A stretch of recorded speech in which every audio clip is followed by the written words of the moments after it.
Night in Denver. And the bullpen locked down a 5-4 win. The Nats now 9-3 in August. Tonight, Gio looks for number 100. And Jason Worth goes after a team record on-base streak. That's Rockies next from a mile high.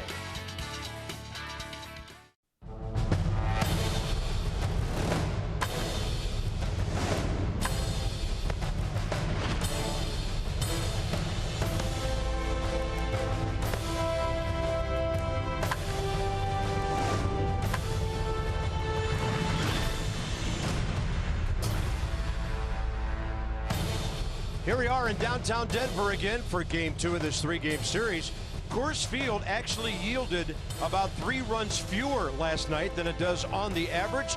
Lots of Nats fans are in town cheering on their Curly W guys, and the Nats are trying to win a series on the road tonight. Bob and FP, welcome to Coors Field. You know, a lot of people, maybe they don't get excited about an on-base streak, but from a baseball standpoint, I think it's a huge deal when a guy's on base for a month and a half every day. It's a huge deal, but I think it's an even bigger deal with Jason Worth and the Nationals for a bunch of reasons. Number one, they're 23 games over 500. He's getting on base in front of Daniel Murphy, Bryce Harper, and Wilson Ramos on a first-place team. So you could look at on-base streaks all you want on teams that aren't winning, but Jason Worth has been getting on for these guys consistently all season long. When the leadoff spot has been a black hole, Trey Turner solidified it. So what's the importance of this streak? Yeah, it's a fun number to talk about, but you're on a winning team that's in first place, and Jason Worth is allowing Daniel Murphy to have a big year, Bryce Harper to have a good year, Wilson Ramos to have a good year. It's significant because I was on a first-place team. Yeah, so Worth, when some guys might be struggling to keep a streak going, he's actually playing even better than he was anytime during the streak previous to that.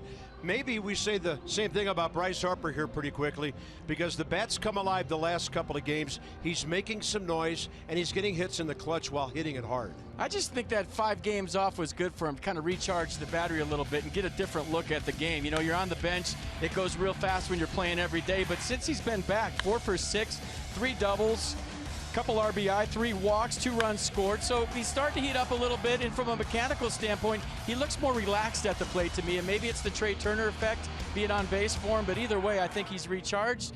And, you know, he has a lot of responsibility being the reigning MVP, and we're looking for big things from him in the last month and a half. Gio's going for number 100 tonight. More on that after the break, but no matter how good your starter is, no matter how good your offense is, if you lose games in the last few innings, it's heartbreaking. That's not happening with this bullpen right now. Well, the bullpen was locked down last night. You know, a 5-4 lead at Coors Field is not a very big lead. So they did a nice job at Blake Treinen last night getting the ground ball. Matt Belisle did well. And then, of course, the new closer, Mark Melancon, is absolutely on fire. So the boys are playing well. Yeah, Sammy got a double play ball. Blake Treinen got a double play ball. Then Sean Kelly did his 8th inning thing. And then Mark Melancon, who grew up about 20 minutes from here, feeling very much at home.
here. I think it was a blue tick hound.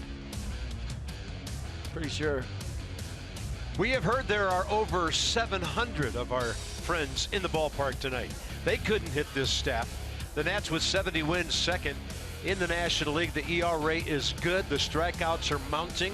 The home runs allowed are not, and neither are the opponents getting base hits against this staff. And now Gio stepping into the forefront, FP. He's on the verge of 100. He's won 4 of his last 5. Yeah, key for Gio tonight is attack with that sinker. Keep the ball down, keep the changeup down. His tempo has been lightning quick. We love that about him. He is going for career win number 100 here tonight at Coors Field.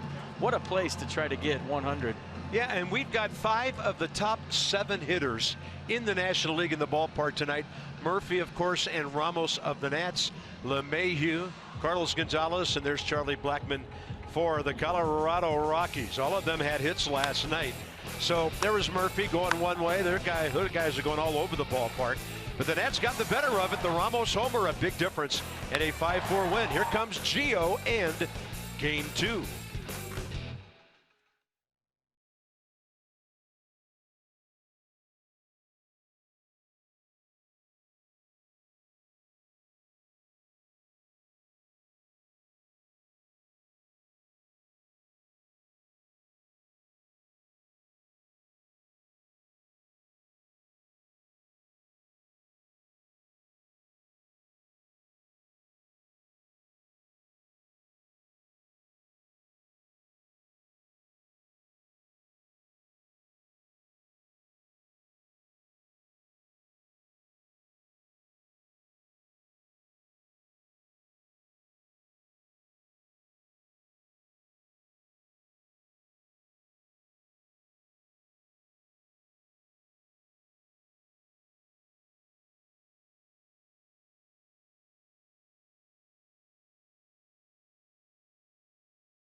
For the achiever in you, and by Night Point Systems. They offer the technology you need when you need it. Yeah, that's Blake Street right there, running from top to bottom of your screen. The old Blake Street Bombers, they're still knocking it around the park here. Nats and Rockies Game 2. Nats have won 9 of their last 12. Looks like some weather might be building out on the front range. What a beautiful view of the Rockies from upstairs in right field. 81 degrees here. Humidity is wonderful. Daniel Murphy this season, look at the balance. 374, or rather 347, no matter where he's hitting. His on-base percentage is 387. And with 87 RBIs, as the sevens kind of keep coming, he is second in the National League. So here he is, 27-year-old Chad Bettis faces the Nats for the second time, first as a starter. A 25th start of the season for Bettis. No decision his last start at Texas on the 11th. He gave up 5 runs on 9 hits over 5 innings. So fastball 92, he'll sink it. He'll cut the fastball, curveball, changeup. Got to keep the ball down. Not an overpowering guy. See opponent's average nearly 300. There's a defense for the Rocks behind Bettis. Rayburn, Blackmon, Gonzalez the outfield. Adames Arenado left side, LeMahieu, Descalso right side, and Nick Hundley behind the plate.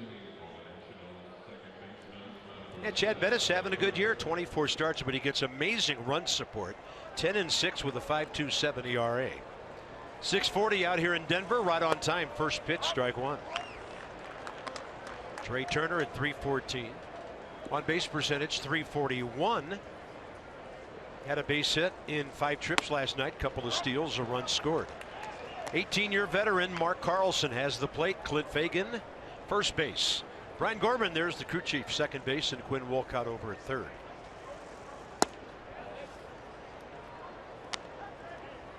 I'm told Chad Bettis works real fast. Gets it and goes, and he's actually had to slow down his tempo on occasion because he gets a little out of control. Off speed, and the count evens at 2-2. 27 years of age, from Monterey High School, Lubbock, Texas. Pitched for the Red Raiders at Texas Tech. Well, building a hitting streak. Look at that, 2 hits per game.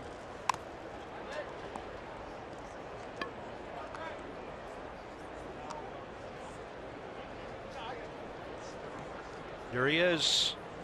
Jason Worth on base 40, 3 games in a row, trying to set a Nationals record and tie the second best franchise record. That's loaned away to Trey Turner. 3-2.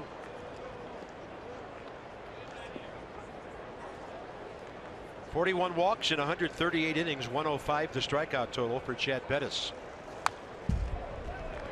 A good AB right here, seeing some pitches.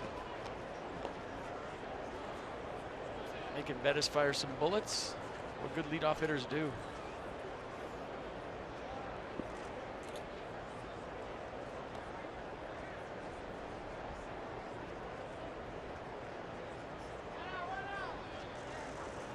Want a pitch away. Turner takes it that way. So now he'll see at least 9 pitches to start the game. Facing a Nationals ball club hitting .253, 8th in the league, 4th in runs, 2nd in home runs. Jason Worth timing him up.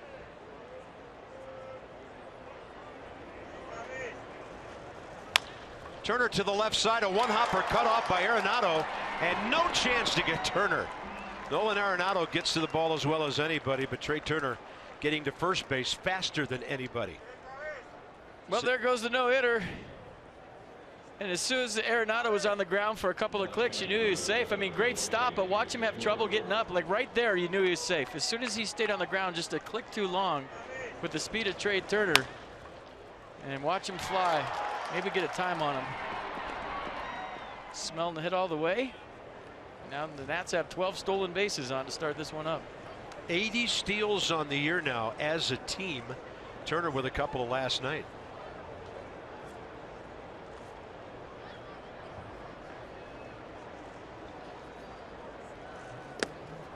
Ball skipping into the mid of Nick Hundley.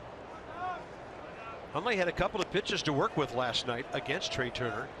Both throws kind of tailed up and away to the right side of the bag, and thus no chance. Let's keep an eye, everybody, on how Trey changes the game right here. How Bettis is going to rush the ball to the plate. And maybe his arm trails and you start falling behind in the count. And pitchers will tell you that a lot of attention toward first can really disrupt you, because to get a major league hitter out, especially one as good as Jason Worth, your focus has to be at home.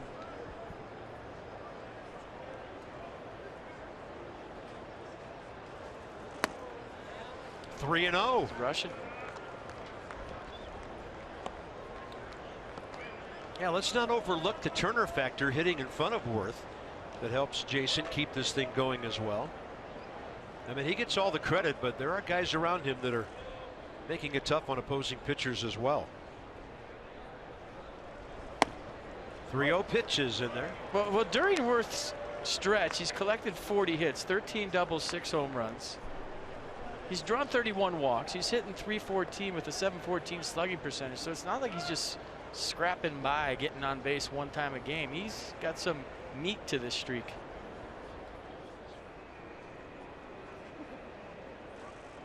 (3-1) and Worth hits a high fly ball to the upper deck, out of play. Last night he really got under one in the 3rd inning. Watch him just drop the barrel on this, pull his hands in close.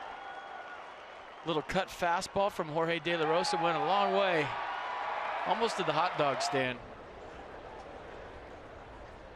He had walked already to extend the streak. 3-2, Turner running. Worth a ground ball left side. It'll keep the Nats out of a potential double play as Arenado throws out Jason Worth. Turner to scoring position.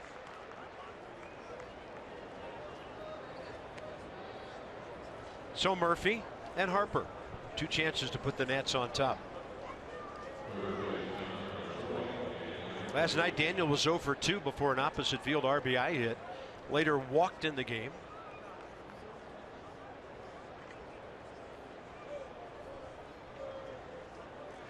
added to his runners in scoring position average, by the way, taking it from 374 up to 380.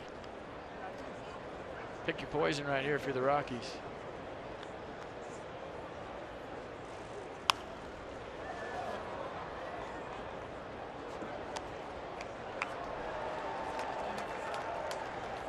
Jean Segura keeps on getting hits side by side with Murphy. And Martin Prado also has 144. But Murph easily the highest average. In fact, it's kind of odd. Jean Segura is not even in the top 10 in batting average with all those hits. 0-1, Murphy jammed, and this one out of play.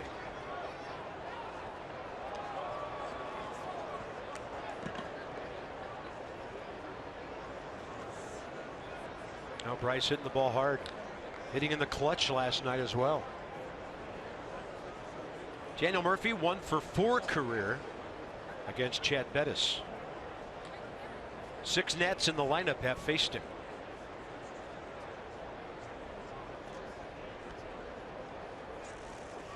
Swing and a miss on a pitch up. Daniel Murphy strikes out for only the 46th time all year. 2 down. Those might be the first 3 slow swings I've seen from Daniel Murphy all year. And you wonder if maybe fatigue is setting in. Rarely is he late on a fastball. He's late on the first 2 and late on that one. He'll make the adjustment next time though, but that's odd to see, right? Haven't seen that all year. Yeah, his bat's been so quick. Bryce's bat looking quick. And this goes back to before he got hurt. He's still been on base 9 of his last 10 games. Back on top in walks with 85 with Joey Votto. Off speed outside.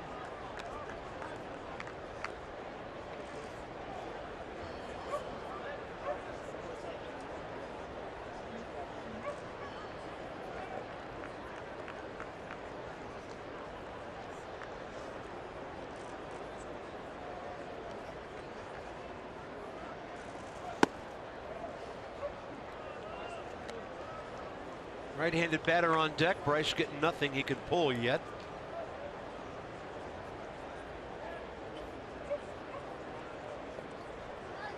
Wilson Ramos, 11 right center, hit a ball out over the scoreboard here last night. 3 pitches out there. It's unintentional, intentional. Still have to be ready here. 3-0 if he tries to lay one in there. Yeah, Bryce, by the way, 2 for 2 career against Chad Bettis.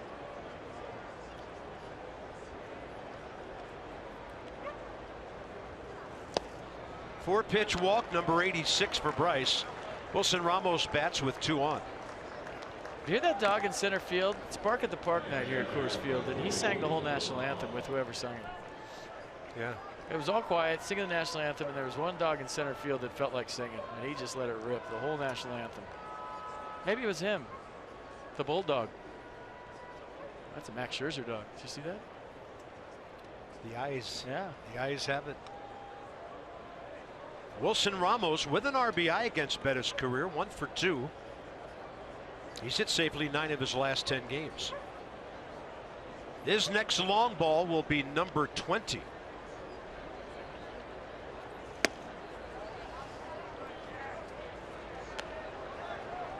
So now working around a hitter, Chad Bettis will have to find the strike zone against the next one up.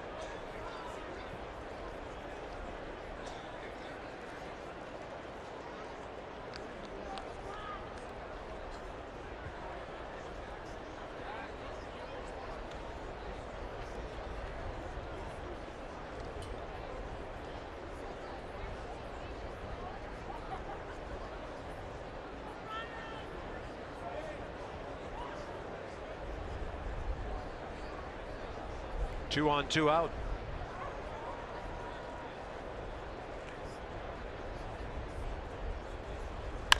Ramos up the middle to his left. Adames to LeMahieu.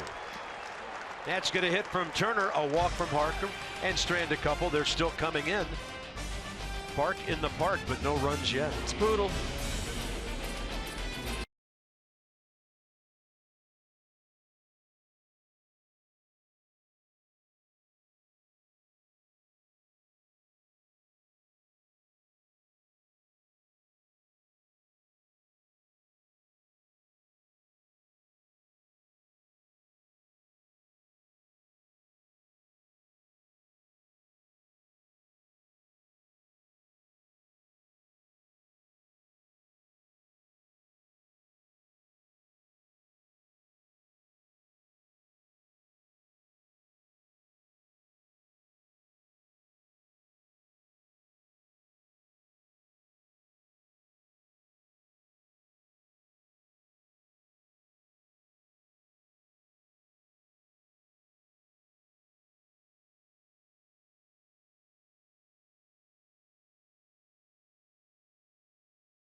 fans looking on. They'd love to see Gio get number 100 tonight. It's his 235th career start. And against a tough lineup, they'll have to do it. DJ LeMahieu is second in the batting race at 337. 6 up on Ramos, 10 behind Murphy coming in. Third in on-base percentage. And DJ's on a 7-game hitting streak. But as we talked about last night, Blackmon, LeMahieu, Arenado, and Gonzalez may be the toughest 1 through 4 in all of baseball. Gio won his first game in 2008 with the Oakland A's. He's going for career win number 100 here right now. Received 7 runs of support last start on the second win in a row in the 10th against Cleveland. Gave up 4 runs on 7 hits over 5 innings. 103 pitch effort. Last start the fastball averaged 91 and heads up for the first pitch ambush. He likes to swing. Lefty, lefty. Strike 1 to Charlie Blackmon, who has not faced Gio before. Very few of the Rockies have, in fact. Only 4 in the lineup. Only 5 on the whole team. He's only pitched against him twice. Both times 4 years ago. Once in DC, once here. 2-0 with a 375.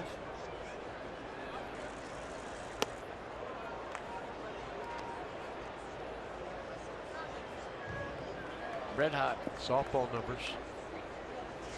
Last 10 games, 9 homers. Let that marinate. And think about the 2 line drive outs last night. That one ate up Murphy, but Turner recovers and Gio's there and the runner is out. Gio rubbing up against Charlie Blackmon as they both came by, and we hope he's okay. Maybe just taking a breather, waiting for a little help.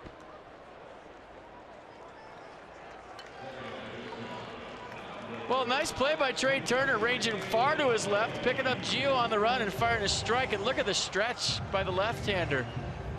Good job getting over there by Gio. Tough hop for Murph.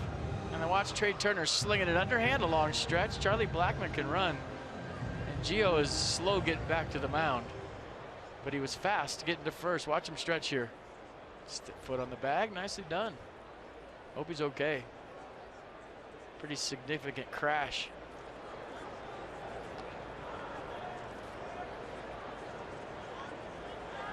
Rendon smiling. Espinosa walks away. Ramos, Gio told him to get back behind the plate. And Dusty okay too. Anthony Rendon doing a little housekeeping there, brushing him off. That was not your typical lob throw to a pitcher covering first base. That was a bullet. Or your typical first play of a ball game. There's a collision at the end.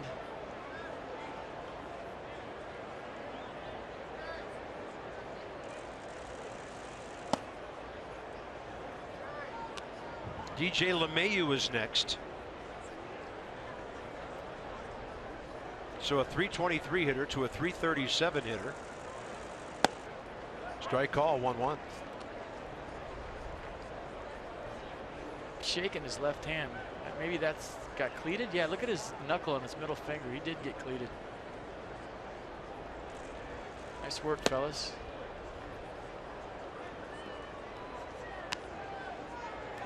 No blood, though. Skin's broke. Scrapage. 2-1 pitch.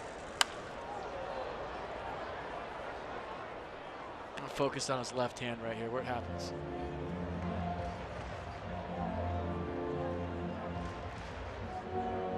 Maybe that's chalk on his left hand. Look at where his hand landed, on the chalk. Still shaking it, though.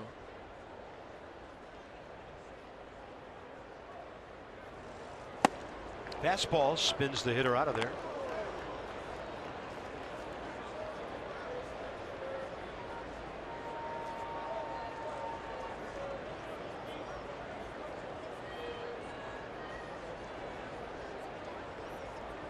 Three-two pitch. Threw him a strike. Out into center. And Ben Rivera over to get it on a hop. 8-game hitting streak for LeMahieu now. 15 for 29. He's the guy kind of in the middle of that fort that doesn't hit that many home runs. He just collects hits and gives Arenado and Cargo plenty of RBI opportunities.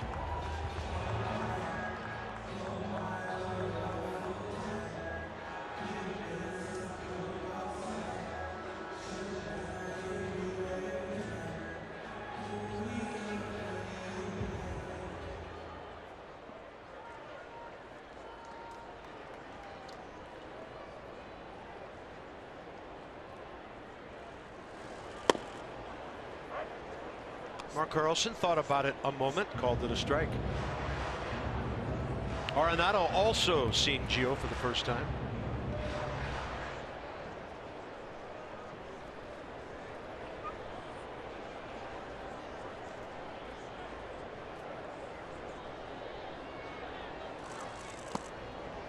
Well, how big was Blake Treinen last night, coming in the ball game and throwing one pitch to one of the best hitters in the National League and getting that ground ball double play, 5-4-3 in a big situation. Yeah, one pitch, 2 outs, and on to the 8th inning. Arenado bounces into a lot of double plays. 15 on the year.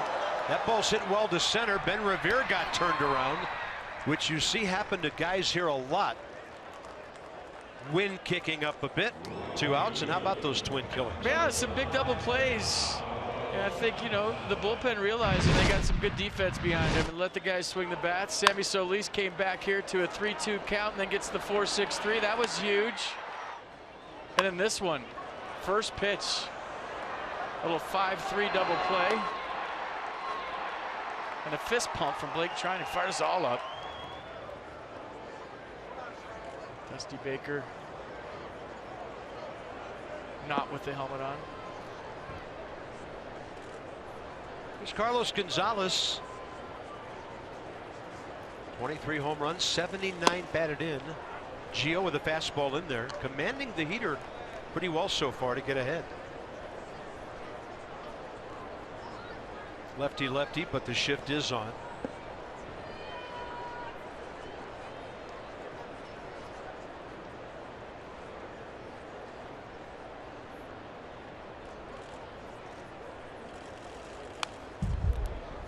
Here's your Nats defense tonight.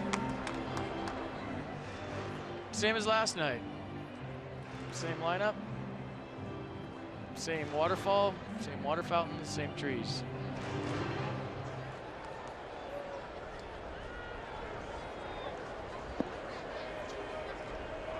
Argo 2 for 6 with an RBI career against Gio.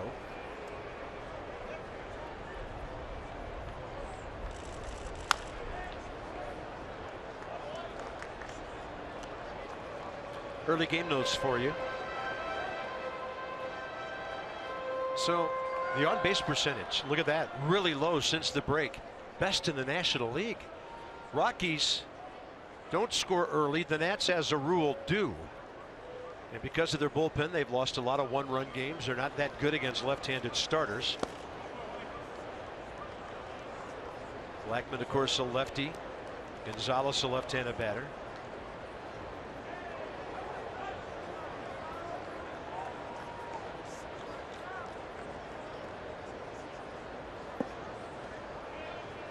Very good numbers against the Rockies' career.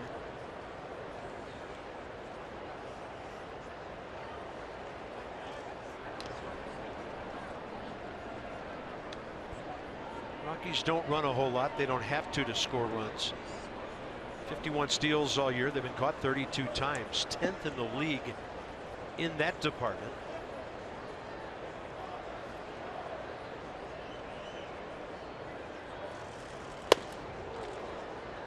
And I honestly think after all the experimentation of, you know, do you have a team with speed here? Do you bunt guys over? Do you steal? Or do you just slug? The only way you win in this ballpark in 81 games is slug. I mean, you just have to. Hit guys that go yard and win 10-7 every night. It can be done here. 2-2 pitch and another foul by Carlos Gonzalez.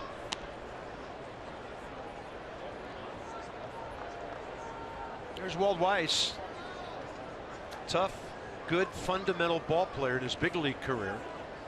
258 career hitter, 14 years with Oakland, the Marlins, the Rockies. He was here 4 years as a player, and then the Braves for 3. And he played in 4 World Series. Made the All-Star team as a Brave. 2-2 pitch. Now the count goes full, turning into a long inning.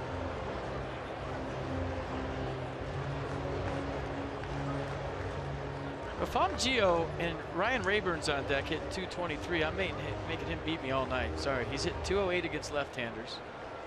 And you have an all-star in the batter's box. I'm picking the 5-hitter over the 4-hitter all night long if I'm Gio Gonzalez. Fastball up. Well, he made him swing at his pitch, didn't he? I'm going right after the 4-hole hitter all night long if I'm Gio Gonzalez. We'll make a decision shortly as the top of the second is coming up.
Bolts.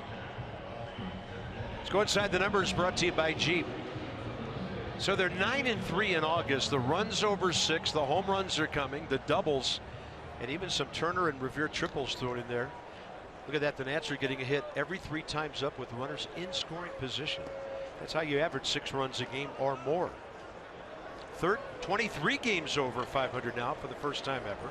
13 over at home, 10 over on the road. Just great numbers. Got the record back even against the West last night, 12-12. Your call, the lightning bolt, was one of your best ever, by the way. I like ooh baby. You should save that for a home run every once in a while.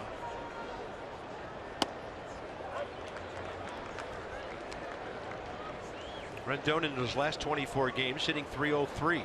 Hitting safely in 18 of those. A lot of RBIs. 21 with 6 homers, and he scored 13 times. A couple of pitches with cutting action. Second one missed, 1-1. Since July 16th, Anthony hitting .303, 27 for 89. 6 homers in there too.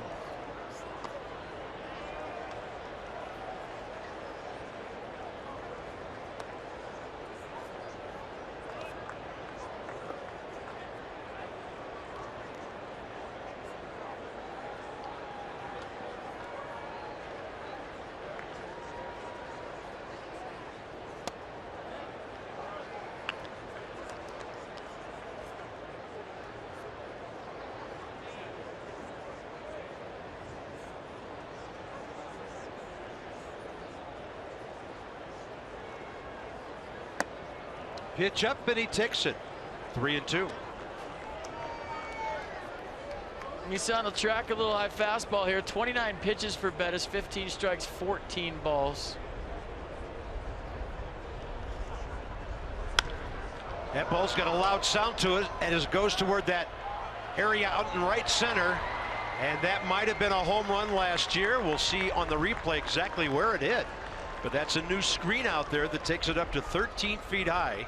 And Anthony Rendon has a loud double to start the second. Yeah, definitely a tater last year. That hit halfway up the prison wall out there in right center field. Another good swing by Anthony Rendon. 3-2 pitch going the other way firmly. Fastball out over. Look at him follow that with his finish. A lot of backspin, and Charlie Blackmon just says, I got to play this one off the wall. Yeah, that's the prison wall. I'm surprised they don't have spiral barbed wire on the top of that. 28th double for Anthony Rendon. Here's Danny Espinosa. Rendon, by the way, with that hit, 2 for 3 career against Chad Bettis.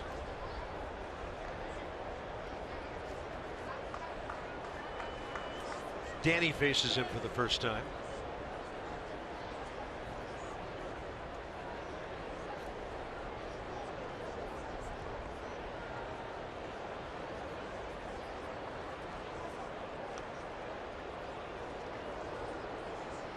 Yeah, Rendon was thinking about going. Christian Adames backed off, and Rendon had a huge lead.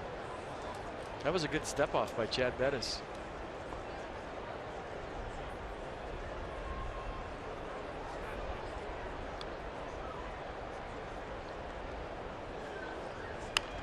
Pulling the bunt, Bettis gets it with the glove. Underhand.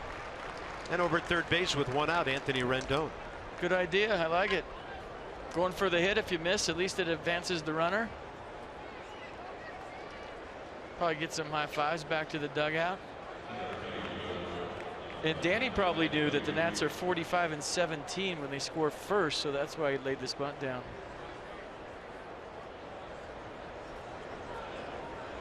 All right, let's see how they approach Revere. Infield in the second inning at Coors Field. I don't know if I've ever seen this before. And that really increases the ground ball's chances of getting through, right? This is odd.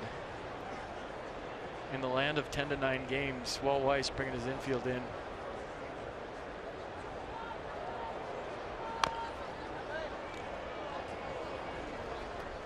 Ben Revere 1 for 7 career against Bettis. Ben, that's really efficient. Ben, 22 RBIs. Rendon scoring 13 runs in his last 24 games.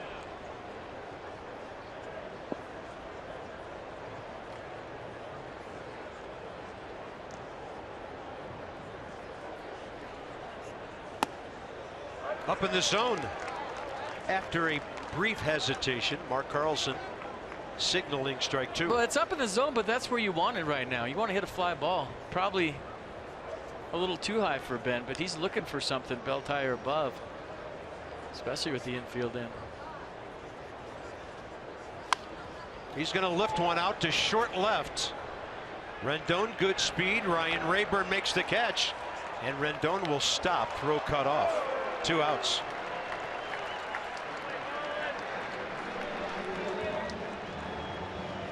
Yeah, join us at Nats Park on August 24th and 25th for the Beltway Series. That's presented by Innova. Watch the Nats and the O's renew their annual rivalry. This time, postseason hopes on the line. Visit nationals.com/tickets. And don't forget to wear red. How about remember to wear red? Gio has 3 hits this year and 1 RBI. 10 career runs batted in.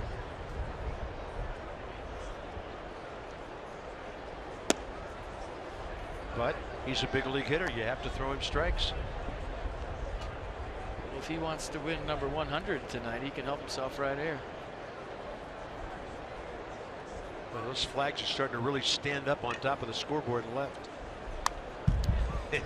He was trying to get his 4th career home run and up into that breeze.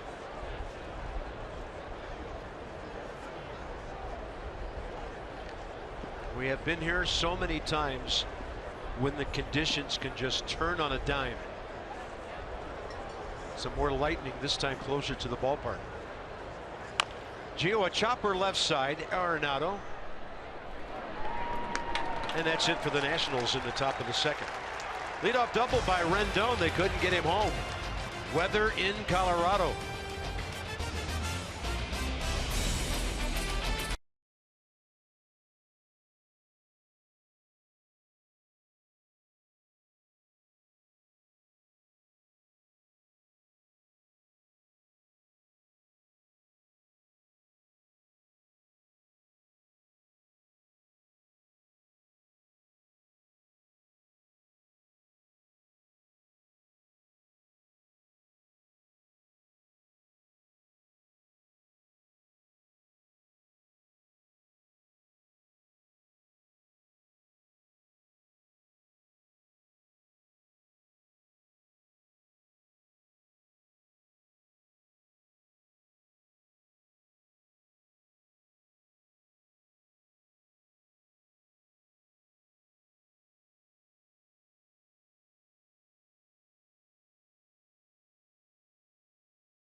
Postseason renewal process has begun.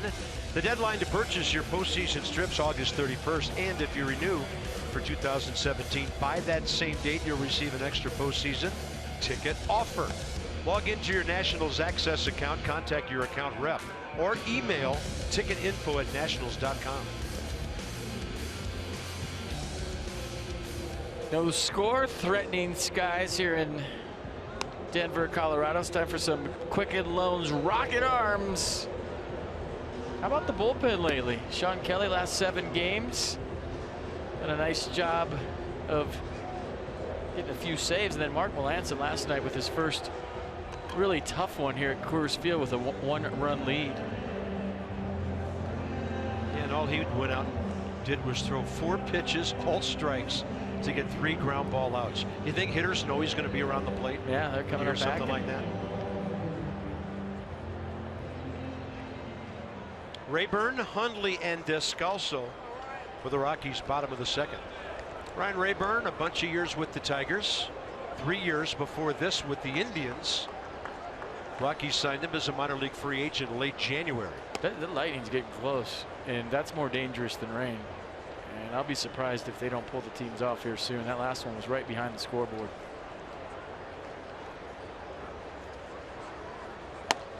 (2-0). Rayburn, 35 years of age now, a 9-year big league career.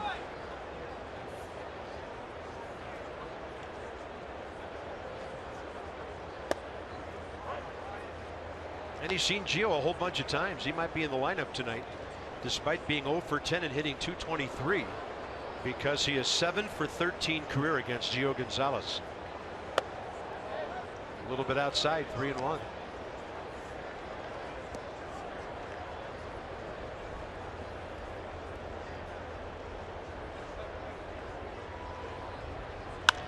Up the middle. Gio knocks it down, keeps it close, falls, and quite a recovery by Daniel Murphy. Gio slipping just as he went to throw.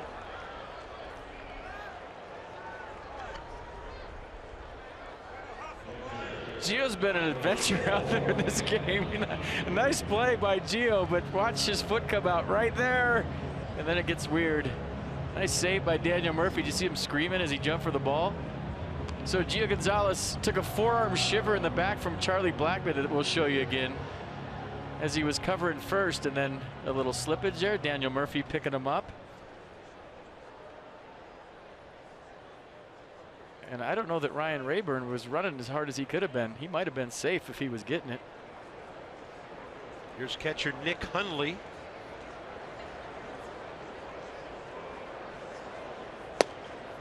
Strike 1.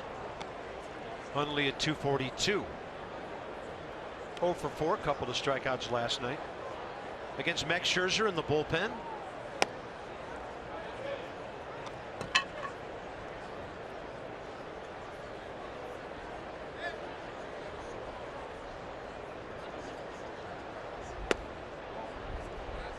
He's been close in all 3 pitches,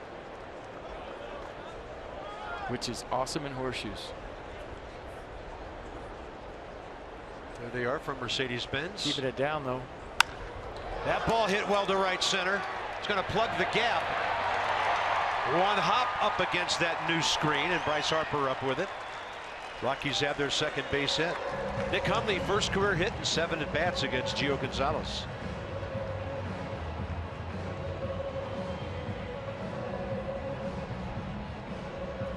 A 15th double of the year for Hundley. It's almost auto swing in this ballpark where you get ahead in the count. I mean, you're almost silly if you don't swing if you get into a 3-1 count or a 2-1 count, because the risk reward is the ball flies. Nice swing by Hundley.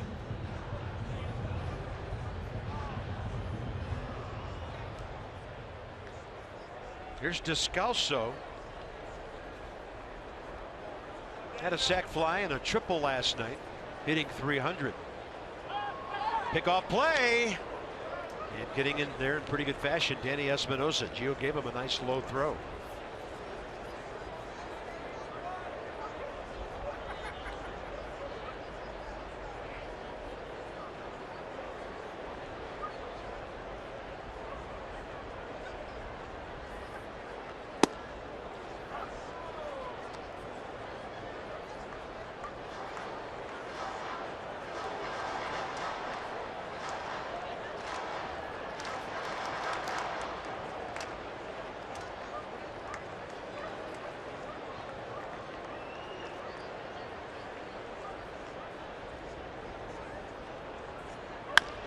Up the middle, Gio's got it. Almost thought about second.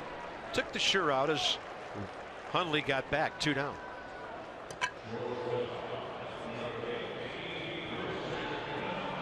Ball is finding Gio. Yeah, he's got a magnet in his back pocket. Making the plays, though. It doesn't matter how they look. That was pretty talented play from the seat of his pants, making that throw. Here's Christian Adames. Saw him late in the ball game last night, pinch hitter. He hit into the double play against Sammy Solis.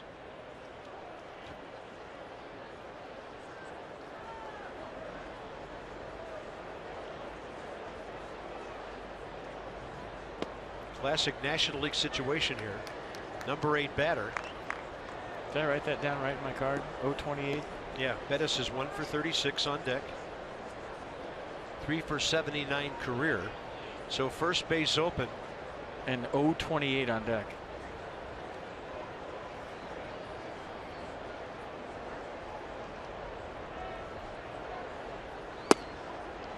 Two and 0.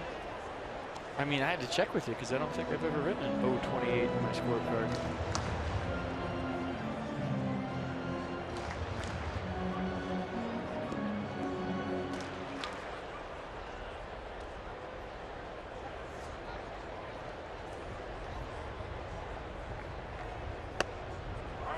Two-0 pitch is in there.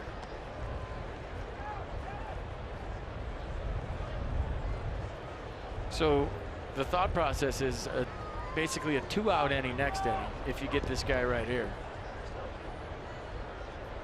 If you're going to go after him.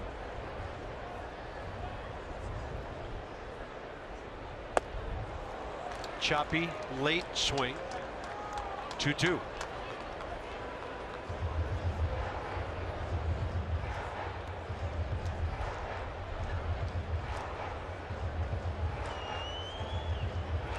Even if he gets him, you know my thinking in this situation. Why take the chance? Never. I would never. There's two sides to it. Target in. Make him hit your pitch if he can. He's going to hit it over to Anthony Rendon, who will throw him out. So a double with 1 out. Here comes Trey Turner, a base hit on the infield already tonight. Hitting now over 340 his last 20 games.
As we head top 3, lots to like about this Nationals ball club these days, but on any given night, one of my favorite things to monitor is Trey Turner and how much damage he's going to do on the base pass.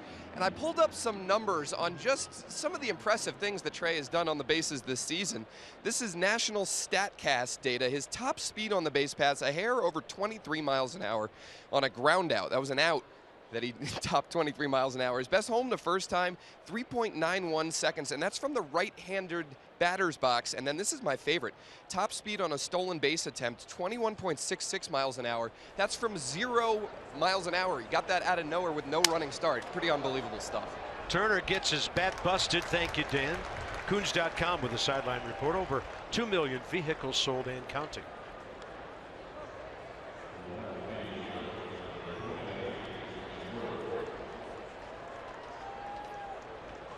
So here comes Jason Worth with another attempt to get on base. Murphy behind him, maybe Harper here, top of the third.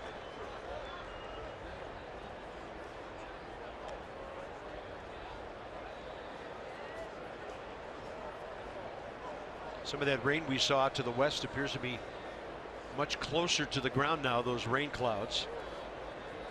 Ballpark is straight east of the Front Range. And that is in the dirt to Worth, who hit a bouncing ball to Arenado first time up. Thunder and then a lightning bolt beyond left field here. So we hear thunder for the first time. So all 4 umpires look up. Close. Ball 2. Rockies thought they had a strike.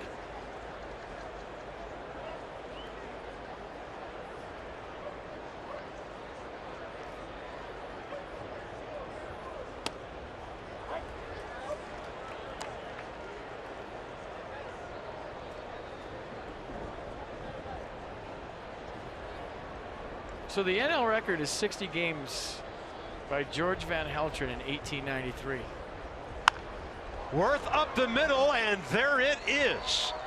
44 games in a row on base, a new Nationals record, and he ties Tim Raines for number 2 all-time on the franchise list, and he just passed Ryan Zimmerman. So Jeep tells us FP the chase is on. And I think you can start talking about chasing George. 16 games away. You get home and he's still doing this. It's on. 1893, this is no joke. And like I said in the open, he's getting on in front of Daniel Murphy and Bryce Harper, so it's not just like some last place team and a guy's hot and he's drawing a walk a game. He's getting on in front of 2 of the best hitters in the National League, even Wilson Ramos for that matter. So it's an important streak. I think it's important to him. He won't admit it publicly, but that 60's within reach.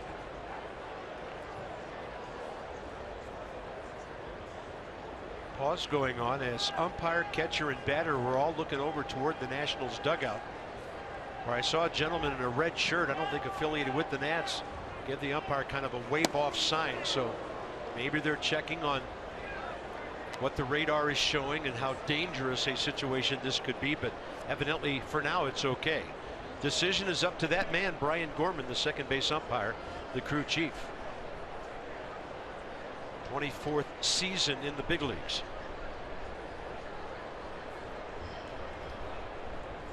Two-0 to Murphy. Off speed in the dirt. Worth a little further off the bag and then retreated. Nick Hundley kept it close.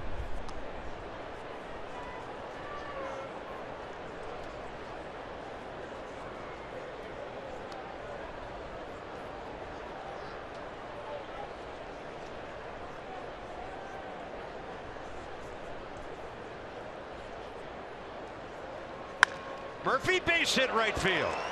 Worth will go to second and stop. And there's Daniel Murphy with hit number 145. And Bryce Harper will bat with 2 men aboard. Cue the natural music with the lightning around right now.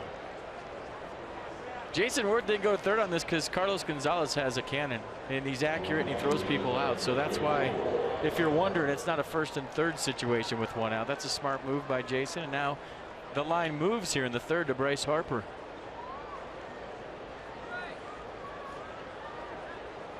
He could hit a light.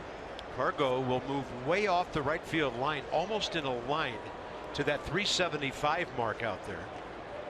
Bryce hit one to his left last night that was so hot on the ground it got all the way to the wall out there. So here's Harper looking for RBI number 60 or more. Bettis walked him first time.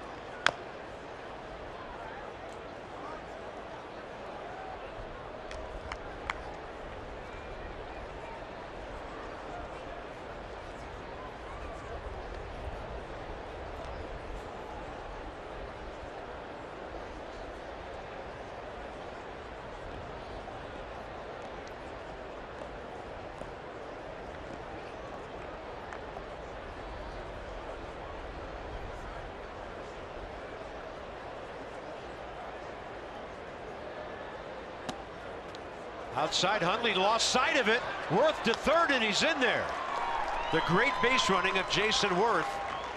Great awareness on display again. Yeah, just a little bobble, and he's being aggressive. He sees it go up in the air, and he knows Hundley doesn't know where it is. He sees that and takes off. He was thinking about going at first on the ball in the dirt, but Hundley didn't know where it was. Jason Worth with fantastic situational awareness. Now Bryce Harper has a chance to drive him in. Harper's going to pull it, and that's foul. Foul ball, and everybody will go back.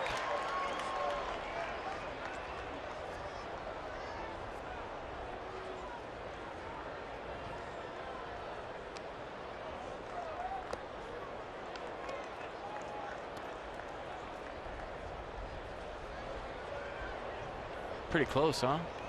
Yeah. First baseman, will they try to keep their feet fair to sell that a little bit? Yeah, it's a tough call, and it's not reviewable. 1-2 now to Bryce. Harper up the middle. And everybody is safe. That time the Rockies in a shift on Harper, and it created some havoc among their infielders. The Nats lead 1-0. Rockies may want to take a look at the closeness of the play at first, but nobody to shovel it to, nobody to turn a possible double play. Yeah, he had to tag Daniel Murphy or nothing. And we've seen this with the Nats where, you know, Danny Espinosa peels off and goes back to the bag, and Adames went for the tag. I think if he goes to second, they might turn it, or at least it'd have been close, and they're going to check the play at first, like you said. So either way, the run counts. Bryce getting down the line and calls himself safe as soon as Clint Fagan did. Well, Bryce will get that 60th RBI.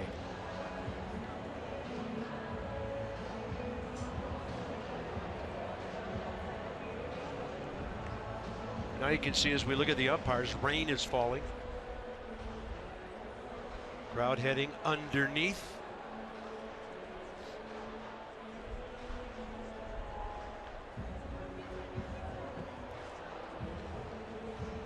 Headsets coming off quickly. Runner is out at first. Well, it takes a hit away from Bryce Harper, but he still has the RBI. Watch him. And the ball in the glove. So as soon as the ball hits any part of the glove, that's what they determine to be the outer safe, as long as the ball is secured in the back of the pocket. So if it just nicks the front of the glove, that's when they determine it. And I think either way they had Bryce. All right, here's Wilson Ramos trying to keep the inning going. There's another runner in scoring position, and he's hitting .347 in these situations. He goes to right field. Did he get enough? Enough to get it off the scoreboard for an RBI, and that's a long single by Wilson Ramos. The Nationals lead 2-0, and that's number 67 for him. With that swing, can you imagine the damage he would do playing in a place like this? Yeah, a lot of the Nats hitters, if they played 81 games here, would do some serious damage. Now clutch hitting by Wilson with 2 outs. You see the approach, hands inside the baseball, going the other way. He thought at first he had a chance, but then he started to run. No way he gets to second either way with Cargo out there playing it flawlessly off the wall. But 2-out RBI, Nats up 2-0. Nice swing by the Buffalo. Yeah, here's Rendon, who doubled off the right center field wall first time up.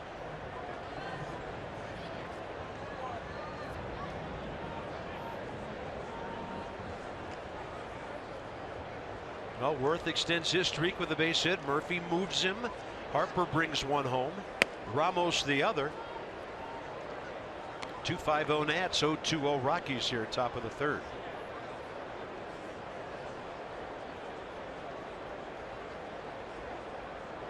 Wilson Ramos has a chance to drive in upwards of 90 runs this year.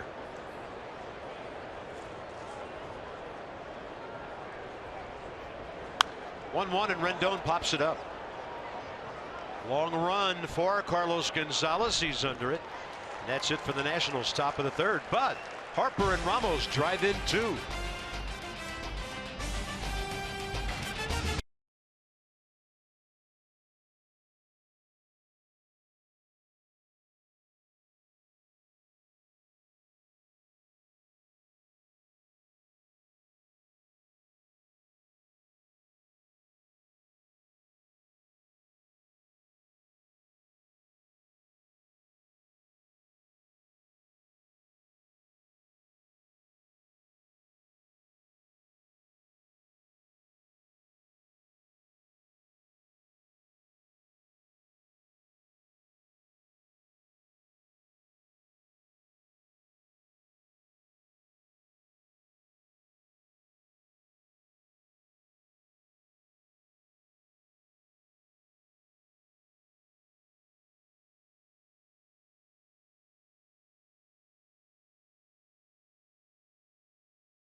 Launching a grenade to Daniel Murphy. That's a pretty athletic play. I've seen a lot of pitchers throw that one down the right field line for a Little League triple. And Ryan Rayburn wasn't running on that, or he'd have been safe. And then the next guy doubled. So here we go, bottom of the third. Gio, 37 pitches, 21 strikes. Very ominous black sky to the west of us. So here's Chad Bettis on the year, 1 for 36, 3 for 79 career.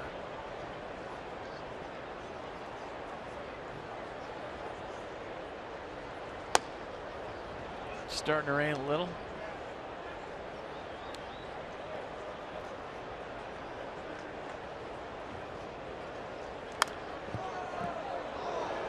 Now that was an odd looking swing and foul ball. It's safe to say he didn't look comfy right there.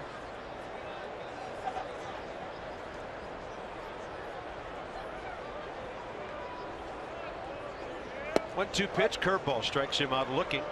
Gio Gonzalez, second K. It's time for Toyota K's for Kids. The Washington area Toyota dealers want to help children and their families by making a $37 donation to the Children's Inn at NIH for every strikeout by a Nats pitcher this year. First time through the order, the Rockies go 2 for 9 with the DJ LeMahieu single, a Nick Hundley double.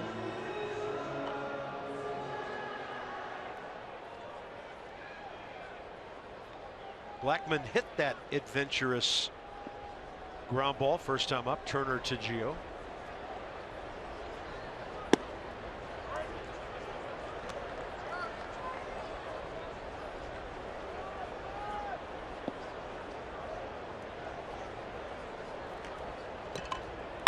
Curveball, that's hammered to right center. One hopping the wall way out there. And Charlie Blackman continues to scorch the ball in this series.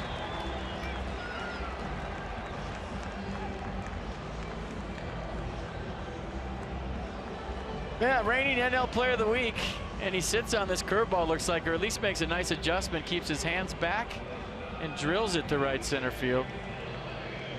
And he's a long strider. He doesn't look like he's running fast, but he can really eat up some ground. Nice play by Ben Revere to get that in quick.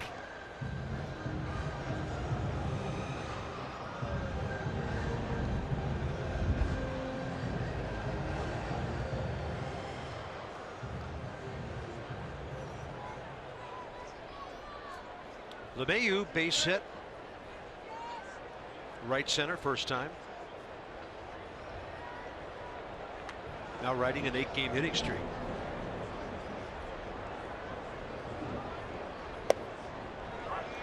Well, that's where you want to keep the ball in this yard, right there. Keep it down, pound the zone. Whatever happens, happens. He had a couple of flares fall in last night. Then a ground ball up the middle, then a line drive to left.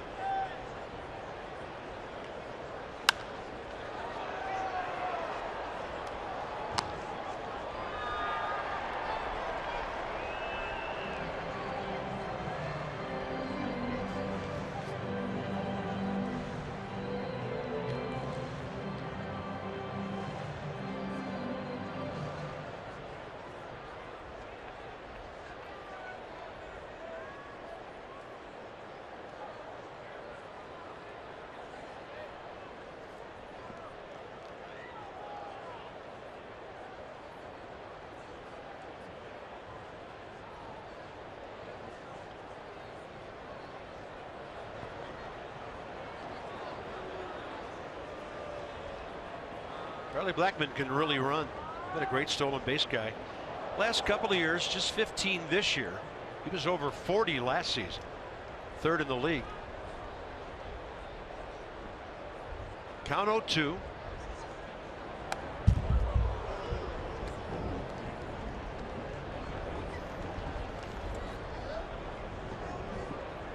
Earlier, about an inning ago, the flags were blowing hard toward the left field corner. Now they've done a 180, blowing out toward right. Yeah, my experiences in this ballpark, that's never a good sign.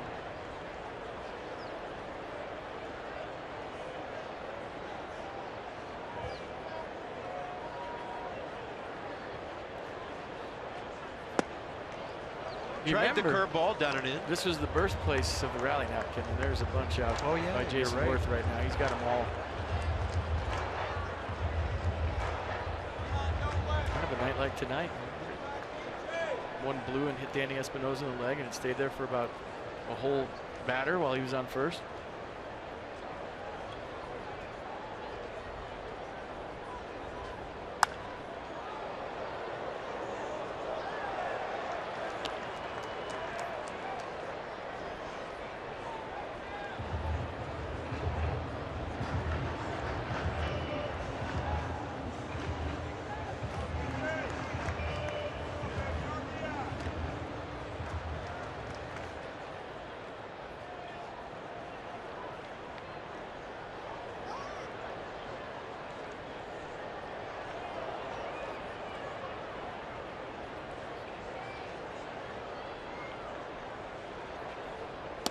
Curveball tried to come around, stayed just up and away. Pretty good pitch. He wanted it. You saw the body language from Gio after this. I thought was close.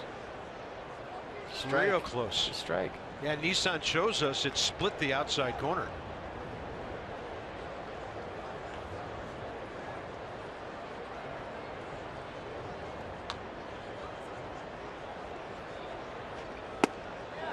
Wow, and then trying to get under his hands on the inside edge. So the count goes to 3-2 with a dangerous right-handed hitter on deck.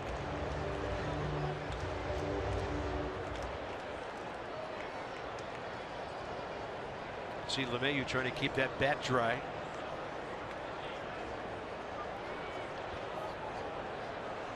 Now a 3-2 with one out. This one lifted deep to left center. And after a couple of tough calls, Gio will give up a homer that ties the game. That's LeMahieu with his 9th of the year.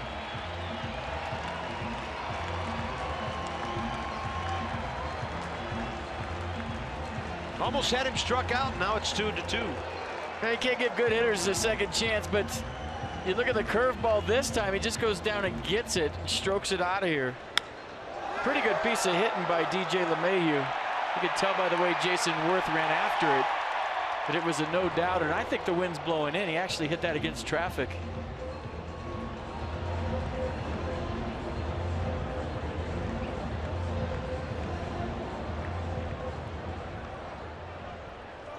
Here's Nolan Arenado, who lined out to Ben Revere first time.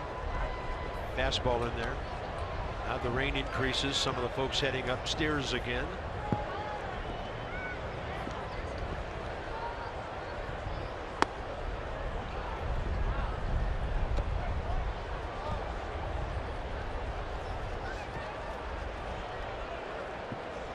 It's way up there in center field in the rock pile. Yeah, you can just let the Labs stay there. They like this.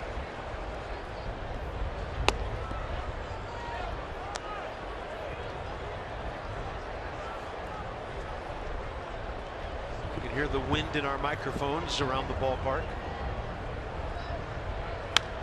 That ball left side, one hopper. Anthony Rendon has it. Picks up his target Murphy. 2 outs. Cedar Rita tickets presented by Anheuser-Busch are on sale now. Receive an upper gallery ticket and free beer Rita products starting just $21. Some restrictions apply. For all details and to purchase your Cedar Rita tickets, visit nationals.com/Rita.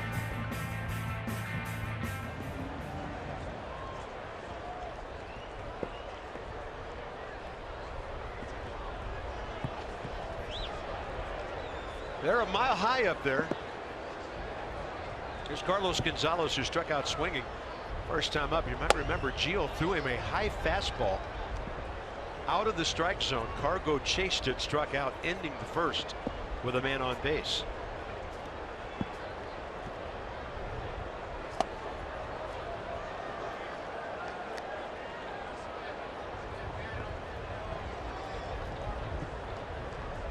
That wasn't a bad pitch by Gio on the home run. It was a curveball down. LeMahieu just went down there and got it. 2-1. He's having some kind of series here in a game and a half. Unbelievable so far. 6 for 6.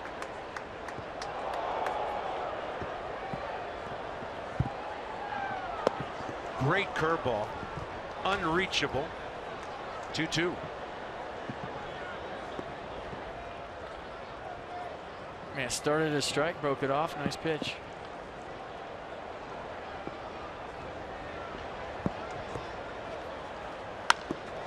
That's well hit to left. Worth to his right, and he's got it. Man, low line drives going almost to the track. So the Rockies get a DJ LeMahieu home run. 2-2 into the 4th inning.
Live, getting the infield covered.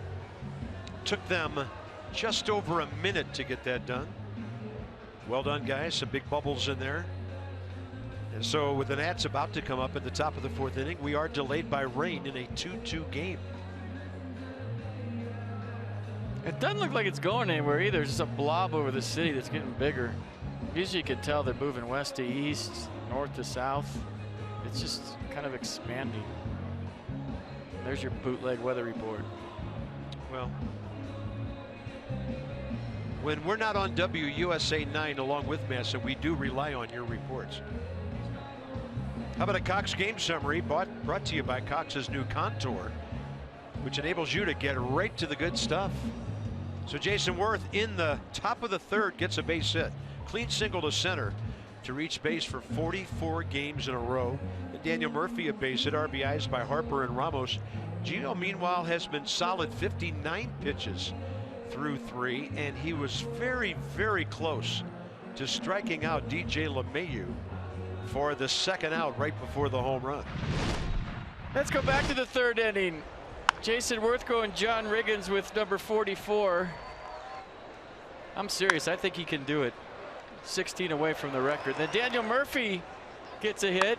That's not news. And then Wilson Ramos goes long, a single off the scoreboard and right to score Daniel Murphy. And there's the 2 runs for the Nationals. And there's the tarp on the infield, not the field, the infield. Boy, Gio throwing well tonight, but you wonder about the length of the delay. We'll sit and wait. In the meantime, we'll keep you up to date with everything going on in the world of sports. We're going to send you to ESPN News. You'll probably hear from us, if not in the next 10 minutes, certainly at the bottom of the hour. We'll keep you posted from Coors Field on the Nats and Rockies.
Second year with the Rockies, he's 2-4 in 16 games with 7 starts, 4.18 the ERA, 65 innings, 46 strikeouts, 21 walks.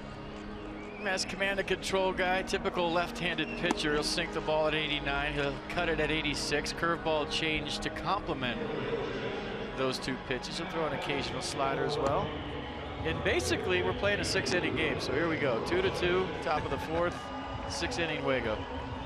Field looks great, by the way. They got the tarp on, as I told you earlier, somewhere between maybe a minute and a half to 2 minutes. Now, not always visible to the naked eye, or some spots that might be a little soggy in the outfield. The ball might scoot on some guys.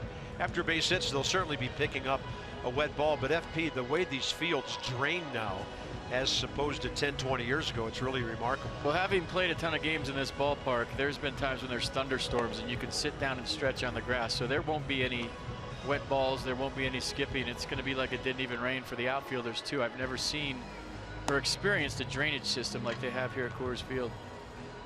Yeah, they also have an underground heating system for some of those games they play in April and maybe when October rolls around as well. So here we go. Danny Espinosa has a sacrifice bunt in the ball game tonight. We'll check some of the matchups here. Danny Espinosa, one career plate appearance against Chris Russin, and that was a base on balls.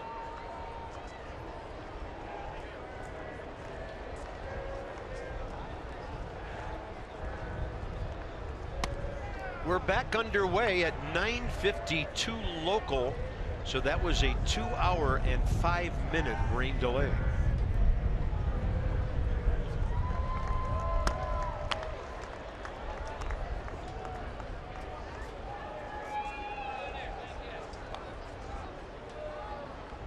Russin ready, Danny not.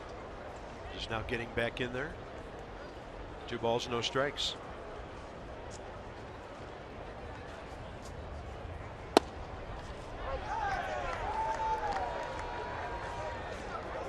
So as a player, you're in the clubhouse trying to figure out if you're going to play or not. Some guys play cards, some guys eat, some guys sleep. And then you find out you're playing when everybody drinks a ton of coffee. I'm talking a ton. Even the manager. Sure.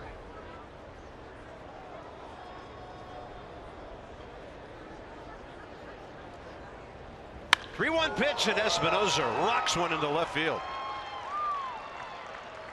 So Danny, first hit of the series after an 0-for-4 night last night, and the sacrifice bunt earlier. Revere coming up. Well, there goes the 5-hitter. Danny Espinosa with a seed. Nice call. To left field. Give me the hit speed on that one. I'm going to say 109. And you were right about the skipping. I was wrong. That ball did skip. 112. Wow.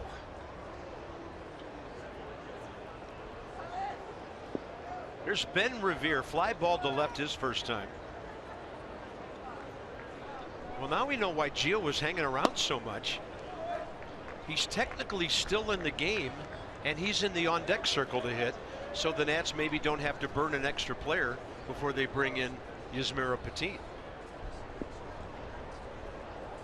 Well, we'll see what the situation is. I think that'll dictate whether Gio hits or not. Could change. The Nats, of course, from the right side. Other than the backup catcher, Pedro Severino, who you're not going to use now, they do have Chris Heisey and Wilmer Defoe as a switch hitter.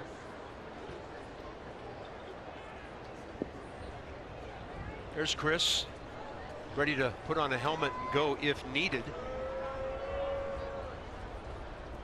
Inside to Revere, 2-1.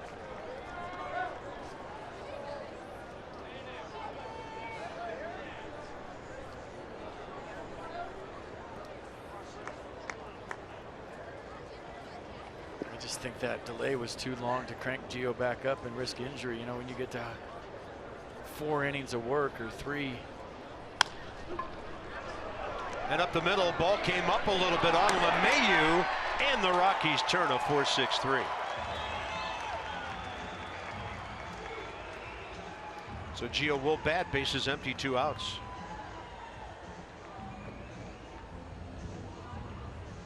Tricky little hop there at the end that the Gold Glover, DJ LeMahieu, negotiated nicely. And then once he fed it to Adames, they turned it quick. You usually don't see Ben Revere hit into a double play when he hits one to second.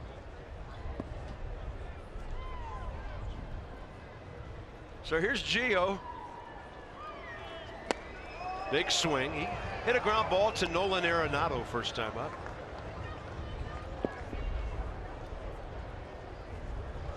Yeah, Dusty doesn't want to burn a player. I don't think he wants to risk injury with his pitcher. Now, if it's 5-0 Nats, I think it's a tougher decision for Dusty Baker. Sure. Because now you're staring at a win. But the fact that it's 2-2 and Gio sat around for, what was the delay? 2:05. Well, you don't want to get him hurt. All right, that's it for the top of the fourth. Yusmeiro Petit about to take over for the Nationals in a 2-2 game. We're back live.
Field after a long delay. Now, Dusty Baker needed to use 5 different relievers to cover 5 innings in last night's ball game after Max Scherzer only gave him 4. And so he was really hoping that Gio Gonzalez could go deep into today's ball game to save the bullpen, especially ahead of tomorrow's day game. Quick turnaround for the Nationals going into tomorrow's series finale. He has Yusmeiro Petit as his Swiss Army knife, as he calls him. He's able to go long and eat up innings, but he wanted to avoid Petit early in tonight's ball game.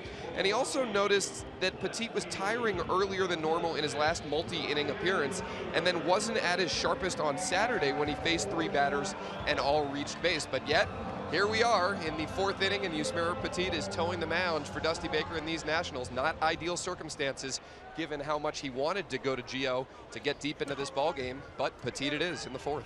Yeah, and he's the right guy for a spot like this. Thanks, Dan. FP remarked last week how little he has pitched over the last month and a half or so.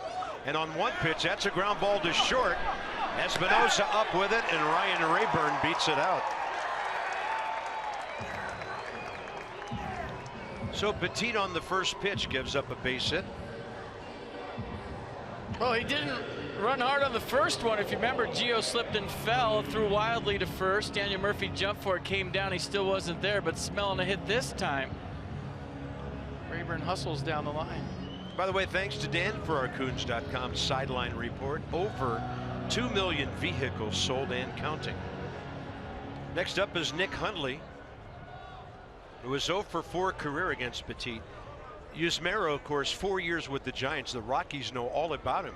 There's still some standing around as the Nats clubhouse takes a look at that close play at first. Not checking it out.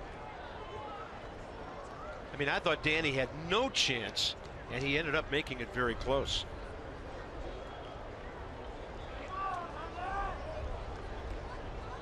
I just want to know what part of the Swiss Army knife Yusmeiro Petit is. Here's the end again. Well, it's close. Wow. Strike 1 to Hundley, who doubled off the right field wall first time up.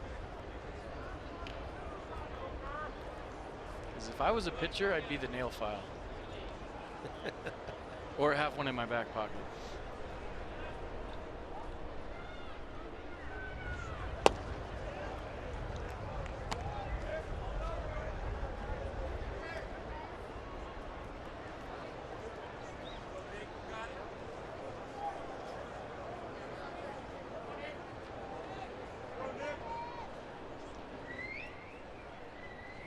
One medium lead by Rayburn. A lot of finals rolling in since we last visited with you. Cubs beat Milwaukee twice today and tonight. Marlins lost their game at Cincinnati 6-3.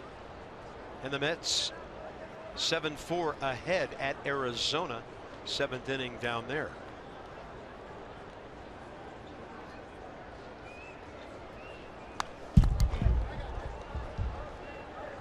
So into Wednesday morning for those of you back home. Hey, thanks for staying up. We got just about a whole night of baseball for you. At Coors Field in Denver, bottom of the 4th inning. We are definitely in Denver right now. There is no doubt about it.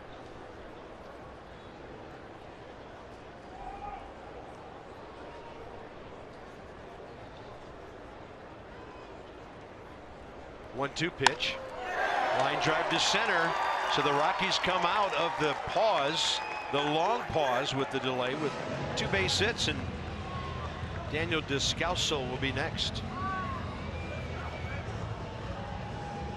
Wilson Ramos out to the mound, talk to Yusmeiro, maybe get the sign straight, settle him down a little bit. I don't think you ever really need to settle Yusmeiro down. He's always ready to go.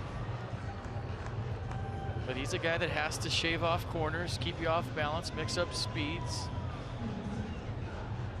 And he's at his best when he's getting ground balls. Descalso career against him, 1 for 4 with a homer and 3 RBIs.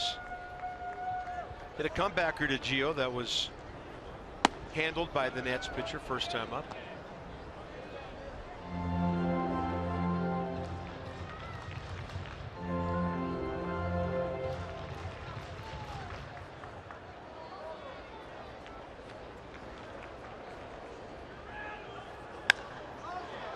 That will help. Short center for Revere. First out.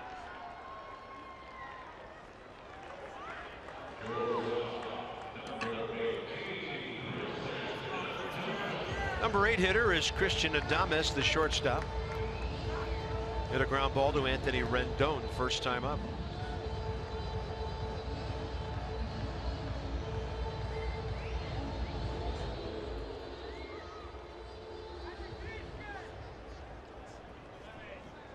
And there's Chris Russin, who is on deck.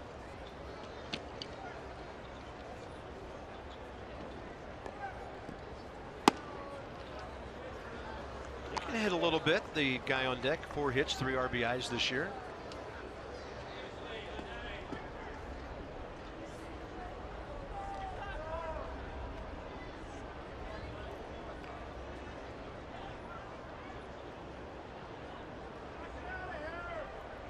Wilson Ramos setting up away, and that's where the foul ball goes.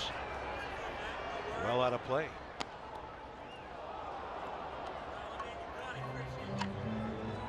I always thought the deeper you were into the season, the harder it was to crank back up in rain delay. Makes sense. You know, everyone's got things going on now. Whether you hear about it in the paper or not, they all have stuff going on. And when you sit around for a long time, obviously the trainers are working down there to keep everybody loose. That's a heartbreaking ball, down and in. Mercedes-Benz. But you have to find a way. Good pitch right there. It looked like the curveball actually at 77. Rayburn 90 feet ahead of Hundley here, bottom of the 4th. Hits are even at 6. It's 2-6-0 for both ball clubs. There's a chopper. Danny Espinosa charging. Turner looking to turn it. And too quick down the line is Adames. They'll have runners at first and third, 2 outs with the pitcher Russin coming up. When you have insight, you know how to handle your finances with confidence. Ryan Zimmerman handling his rehab really well. He's 5 for 8, a homer, a triple, 3 RBIs, 3 runs in a couple of games. And yes, we have verified it. Jose Lobaton did get a bag last night. A couple of singles, a walk. We had fact checkers all over the country zeroing in on Toledo, Ohio. It was a double steal. Michael A. Taylor was the front end. See, I thought that might have been the case. Somebody clued me in on Twitter. Cool. Hey, I don't care if you're the trail runner. That's a bag, baby. That's right. Brought to you by PNC Bank, for the achiever in you. Chris Russin has faced Yusmeiro Petit before. In fact, he's 1 for 2 against him with an RBI. So trying to keep this thing tied and get the Nats top of the order up in the 5th.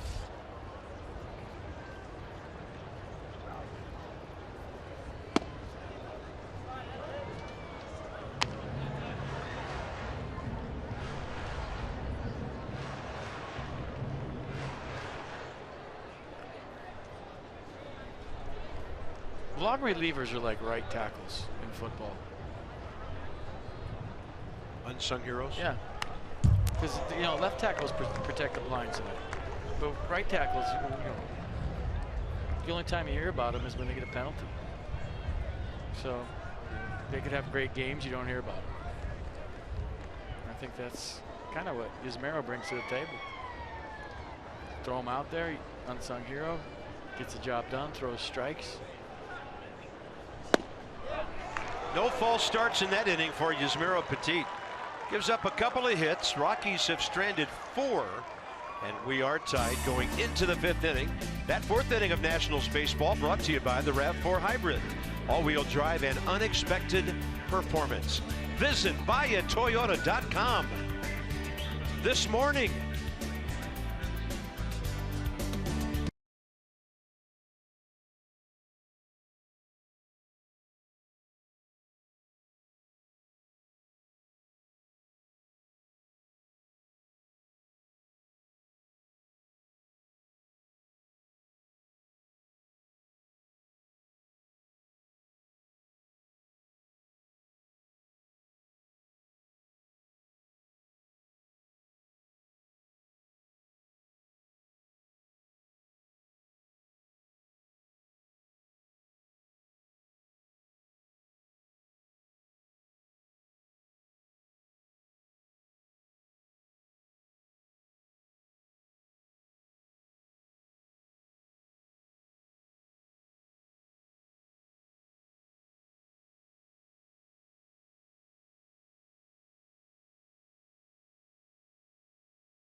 on to the top of the 5th. Here's Trey, 1 for 2 with a base hit tonight.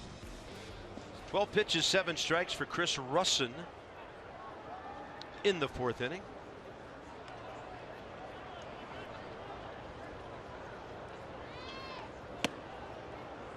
A little bit up, a little bit away.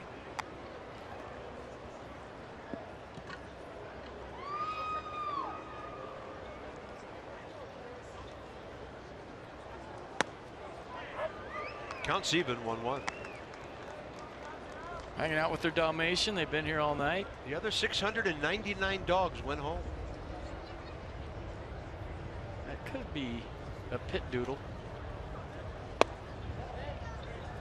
Pretty good take by Turner on a pitch low, 2-1.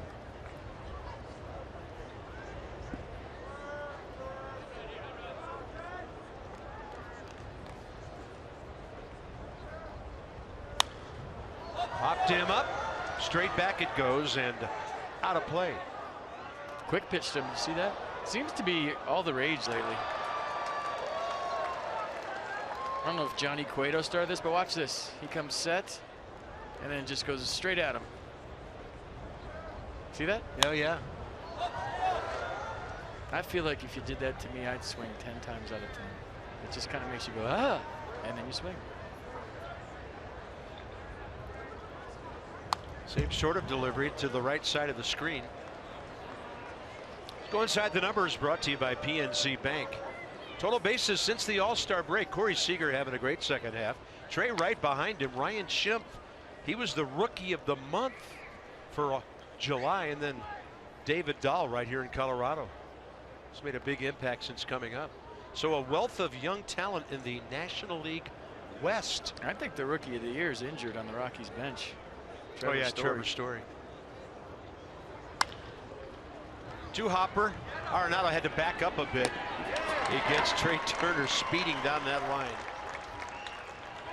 1 out, top of the 5th inning. Speaking of the West, there's Trevor Story. He's just had a great year and surgery on the thumb. There could be a changing of the guard in the division tonight. The Dodgers won 15-2 at Philly. They started the night a half game back of the Giants, who are trailing the Pirates at home 3-2. The Giants out of the break as of yesterday after the game, 9-19, the worst record in baseball. And I think the Dodgers are better than the Giants right now.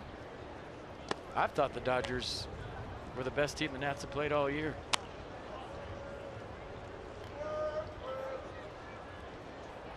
And by what we saw in those games.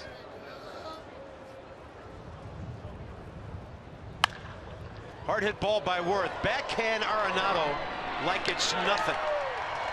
So smooth, and then that great arm. 2 outs.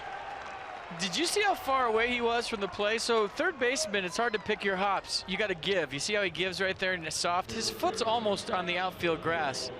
And he has enough arm to take his time set and fling it sidearm. Look how deep he is. There's not too many third basemen that can throw from there and still throw a bullet right on the money. That was impressive. There's Daniel Murphy.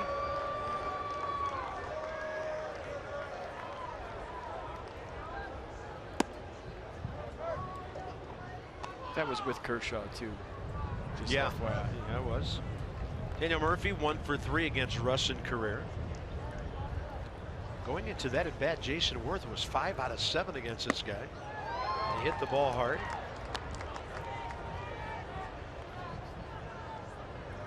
Murphy has checked in with a base hit and a run scored tonight.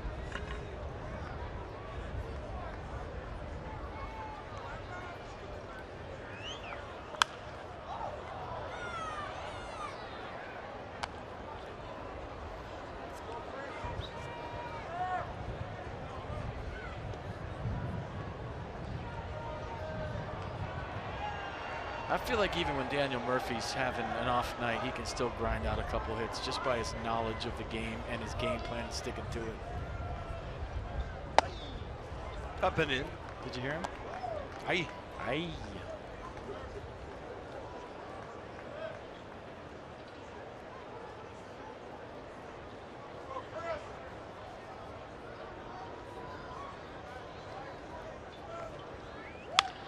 Murphy between the shift. Where do you play him?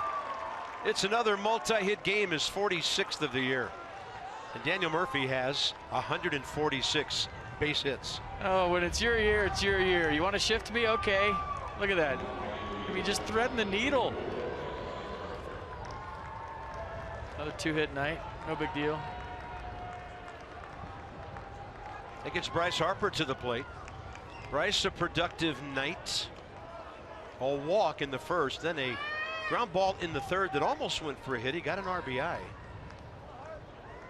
Rockies challenged the safe call and won, but he did get ribby number 60.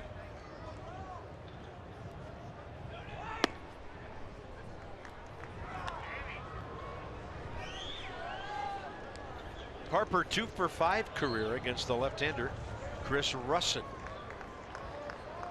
even if you're not a Nats fan, you just want Bryce to hit one in Colorado to see how far it goes.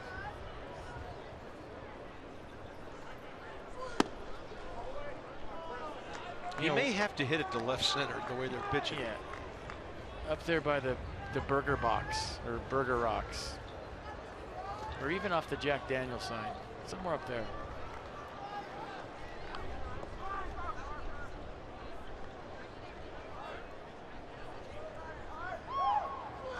Right now, I count 3 people awaiting a souvenir in the rock pile in center field. Yeah, there's some people up by the tavern hanging out. Maybe the rooftop. You know, just one of those you could talk about for years. I miss somebody out there in center. There's 4 guys. Like the one he hit at Nats Park. You know, on the 3rd deck. If he hits that here. 2-1. And this one popped up short left. Arenado is out. And so is Bryce Harper. That's it for the top of the 5th inning. Murphy a hit, 2nd of the night. Nats have stranded 5 base runners.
During the game in the dugout.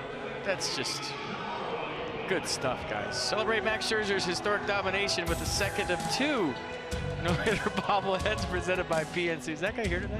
First 25,000 fans on Friday, August 26th receive a special, such a special bobblehead with the Nats take on the Rockies, 7:05. Visit nationals.com/tickets. There he is.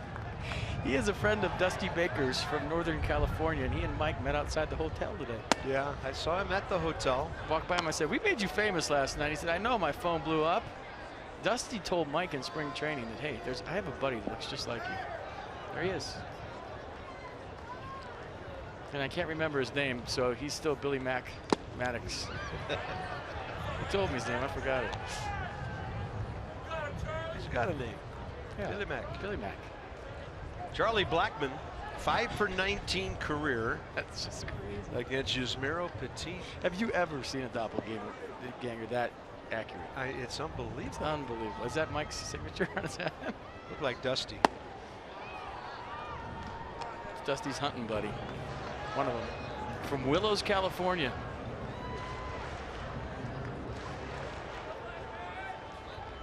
You're working the seeds right now. Yeah. Like a big leaguer. If Mike gets to the flu or something, you just stick him in the dugout. Like Weekend at Bernie's. Put a uni on him. High fly to left for Jason Worth.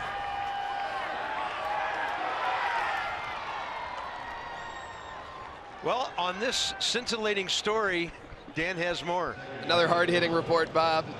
So I mentioned Mike earlier today. I mentioned his doppelganger, and you know, Bob, FP, you guys know Mike's sense of humor. He's very dry, very sarcastic.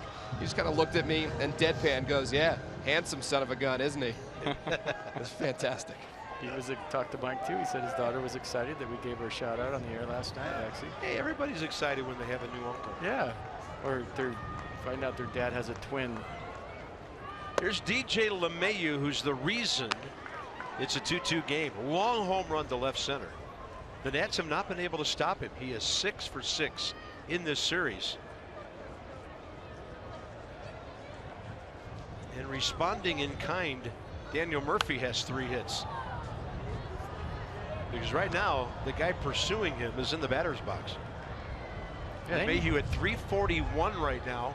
Murphy at 349. I need to get him out. For Murph's sake. Yeah, and the interesting thing is, Nolan Arenado does not have a hit knocking on the table behind him in the series with him all over the bases.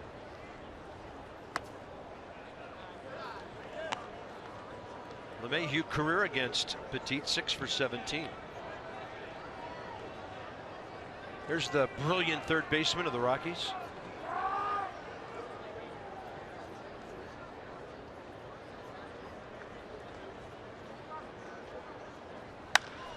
That's well hit to right. It's another hit. How far? Very top of the 13-foot scoreboard. And DJ LeMahieu is going to go to third base without a throw.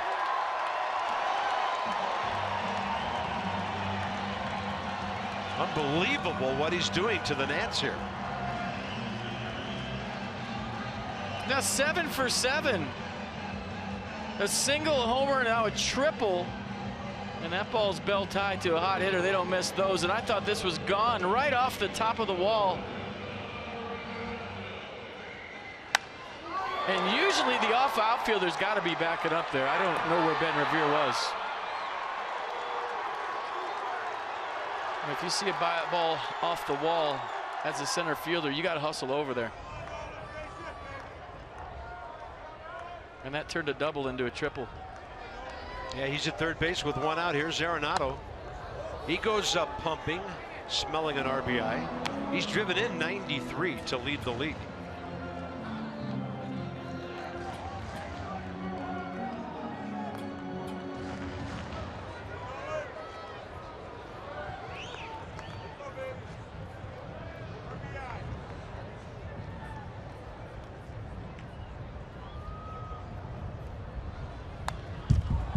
Swinging out of his heels.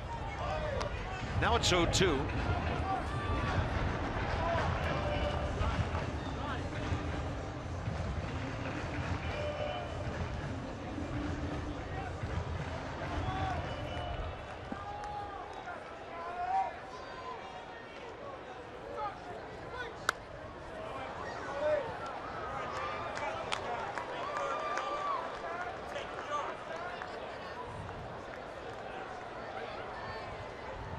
So far they've had success with Arenado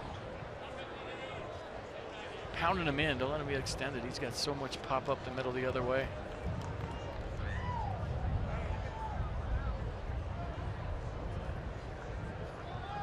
Going in there too. Fair ball. Diving play, Rendon. One great third baseman taking a hit away from another. But Arenado does get the RBI that puts the Rockies on top. Fantastic play, Anthony Rendon.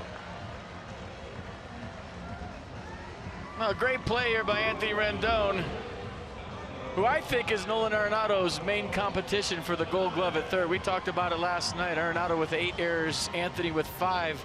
And remember, he had 2 or 3 early in the season that we didn't think were errors. And now he takes a double away, and look at the hose. Stand up and gun him after the dive and play. Nicely done. Here's Carlos Gonzalez. Rockies now lead 3-2. First pitch grounder, Trey Turner to Murphy. Things happening quickly here. We're going top 6. Ramos, Rendon, Espinosa.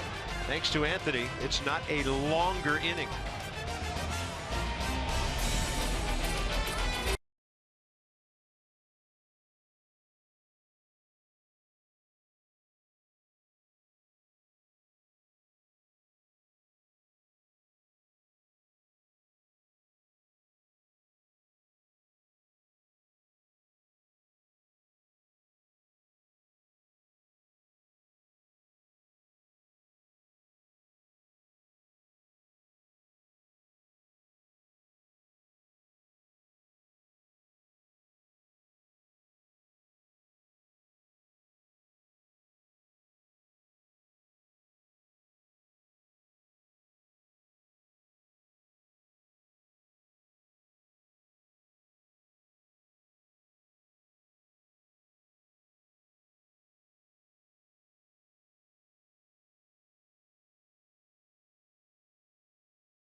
Anthony Rendon robbing him of extra base hit. Washington, D.C. Lexus dealers are donating $250 to Children's National Health System for every home run an Nats player hits this season, so we keep them coming. It's for a wonderful cause. Lexus, the pursuit of perfection. Yeah, Wilson Ramos for this month already. Chris Russin in 2 innings, 29 pitches, 17 strikes. Ramos 2 for 5 career against him with a run batted in. First pitch he got jammed. 2-hopper, Adames.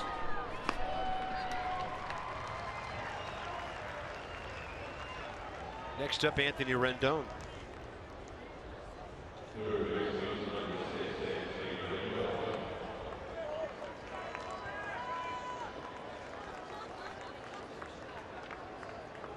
Rendon a double off the wall in right.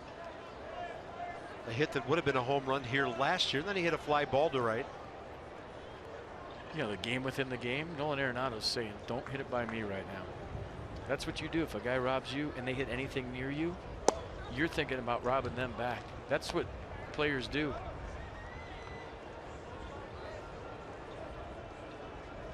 Yeah, there's plenty of one-on-one stuff that goes on that doesn't always involve the pitcher and the hitter. You're right. Little pop-up. How far is it going to carry? Beyond the reach of Descalso. And Anthony Rendon has a 2 for 3 night. I mean, that looked like it was on the infield, and it went 50 or 60 feet out there. It had a little English on it too, kicked away from Descalso. So Anthony Rendon will definitely take a billion of those. He's had some hard luck lineouts this year. Watch the spin here at the end. Zzz.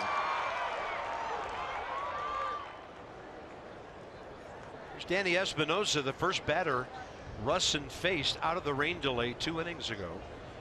Danny hit a ball about as hard for a single as you could, pulling it to left.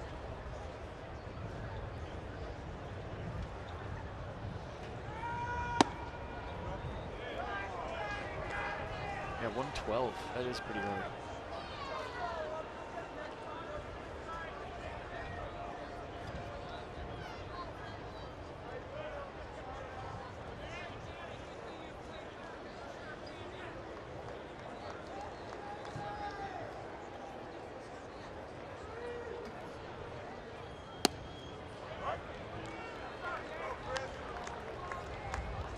Danny looks perplexed by the call.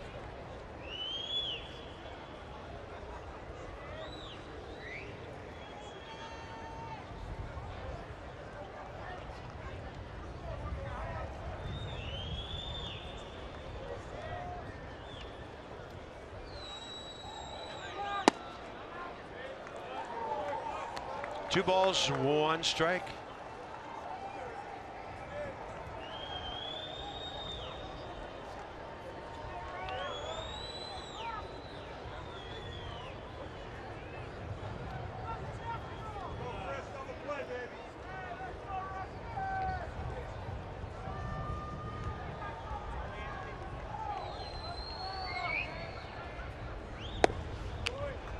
With all that room on the right side, pounding Danny inside is Russin. But now he's gone to 3-1, has to throw something over the plate. Ben Revere next. Danny did the double toe tap. His rhythm was messed up by Russin's delivery. Now he's got that big leg kick from the right side, but it's hard when the guy's in the stretch to know when to start that leg kick. When he's in the windup, it gives you plenty of time to get that leg up and down, but out of the stretch, sometimes it can be tricky for a hitter. When do I start it? When do I pick it up? He rushed him right there. You see that? Yep. Couldn't get his foot down.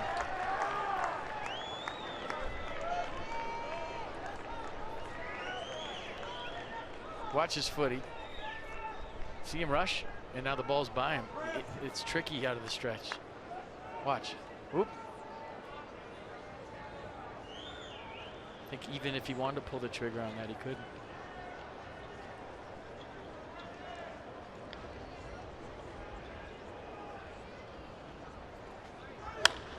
Espinosa high in the air out to right center. Charlie Blackmon under it, taking it for the second out. That'll bring in Ben Revere. Going to wrap things up in Colorado tomorrow. Steven Strasburg and John Gray. Strasburg still looking for number 16. John Gray is 8-6. Then it's on to Atlanta for 4 night games. Thursday, Friday, Saturday. A little later on Friday night than the matinee on Sunday. Before 2 at Baltimore. Blake Treinen in the Forest. Yusmeiro Petit, 2 innings, 28 pitches, 21 strikes.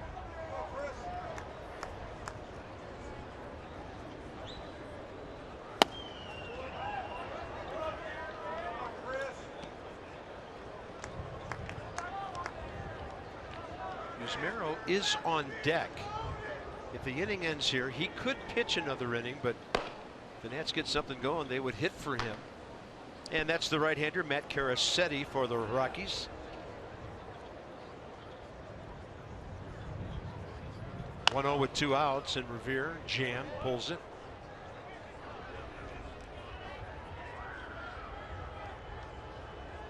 And same goes for Ben Revere with all the stuff he does out of a stretch. You know, he drops those hands, lunges at you, but you don't have a lot of time to do that when a pitcher's rushing you.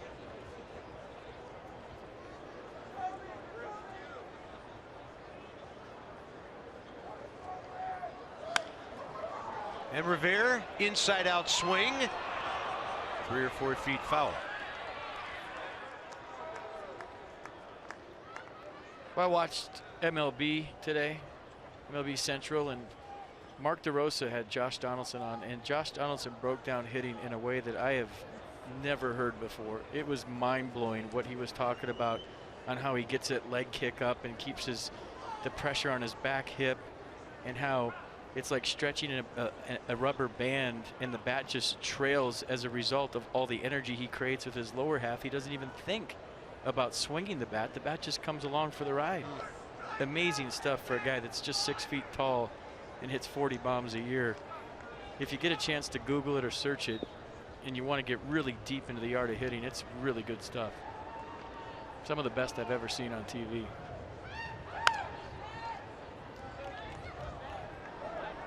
He was talking about how, you know, coaches tell kids get on top of the ball, and that's the last thing you want to do. He looks for the bottom half of the ball and tries to swing kind of up and through it and drive it into a gap. He said in the big leagues, ground balls get caught with all the shifts, so why would you try to get on top of the ball and hit it that way? It's really good stuff. MVP. 1-2 with 2 outs to Ben Revere. That'll do it for the Nats in the 6th. A runner stranded, 6 on the night. It's Rockies 3, Nats 2.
Presented by authority of the Washington Nationals and may not be reproduced or retransmitted in any form.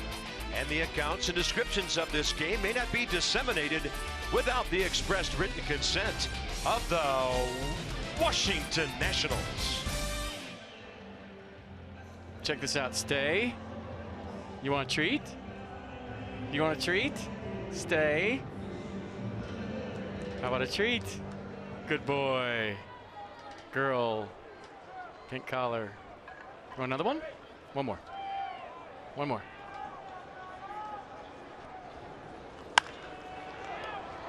Rendon handles one to the left side. First pitch off the bat of Ryan Rayburn. First out.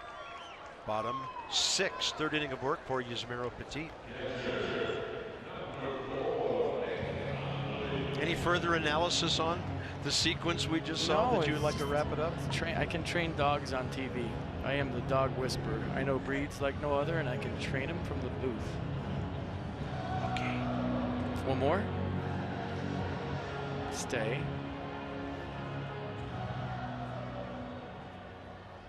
Good girl.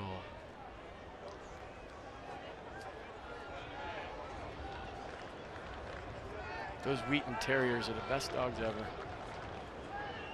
There's Nick Hundley, base hit against Petit last time up. That one runs back for a strike.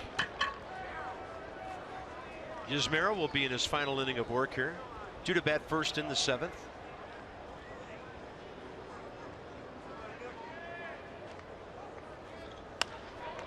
This ball skied a mile high. Well, I guess more than a mile high. And Worth has it, 2 down. All right, the Peanuts begin a 3-game weekend homestand at the Fitz Friday, August 19th. Highlights include second half Peanuts team photo giveaway, 4x4 Friday family pack where you can just drive your 4-wheel drive right on the field during the game. Peanuts tickets are going fast. To join the party at the Fitz, call the number on the screen or go to the website. Gamers. Absolutely. I see red people. At the knees, a strike to Daniel Descalso. Fly ball to center against Petit 2 innings ago. All right, old school, new school.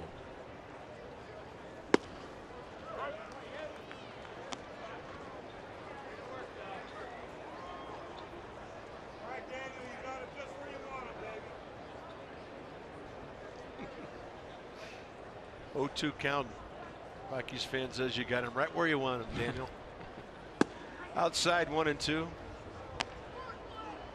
One of those nights when we hear the vocal fans letting the players know they're still around.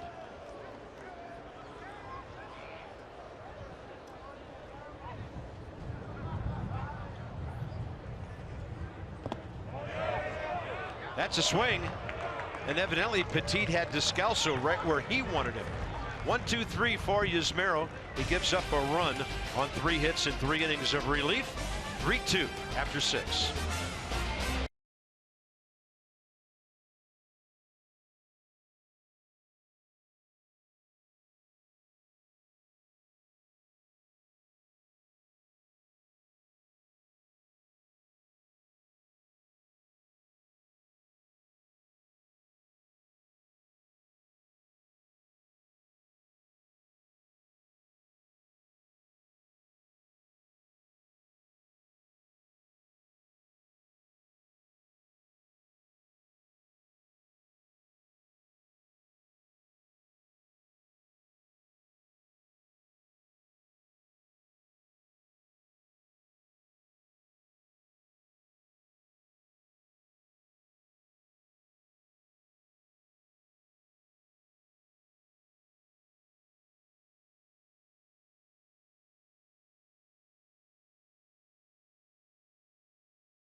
Mobile.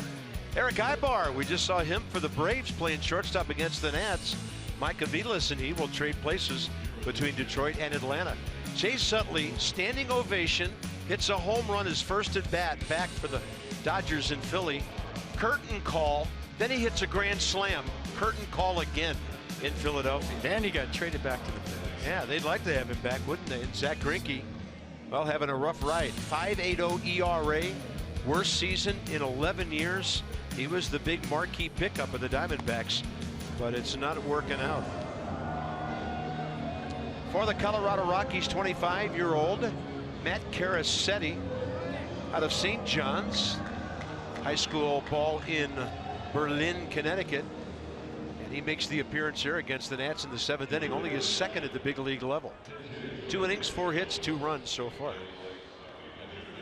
A fastball 95, changeup 87. Split is the out pitch at 81, and Gerardo Parra moves into left field for the Rockies.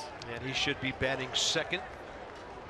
In the bottom of the 7th, there's Brian Goodwin to pinch hit for Yusmeiro Petit.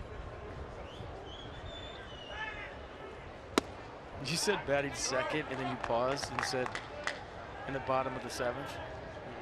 And when you said batting second, I went, oh, they took LeMahieu out? No, not him. Wait.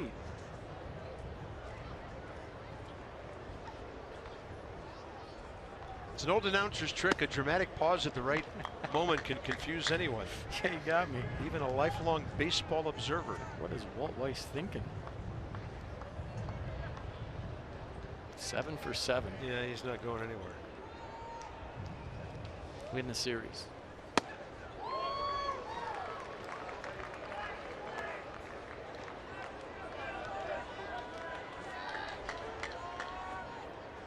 Goodwin as a pinch hitter, 0 for 1. Overall, Brian 2 for 13 in 5 games with an RBI. 1-2. Looked like a good take, and it was. Nats box score. All the runs in the 3rd. Worth a base hit. Murphy did it.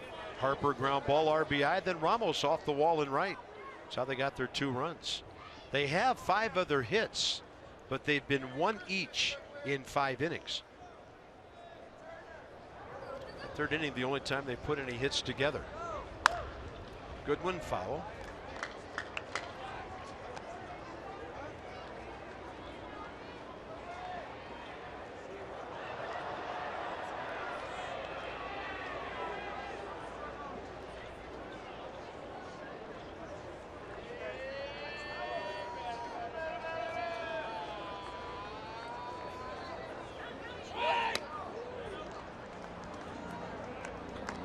Down by 1, top of the 7th, big pitch coming. Yeah, top of the order coming.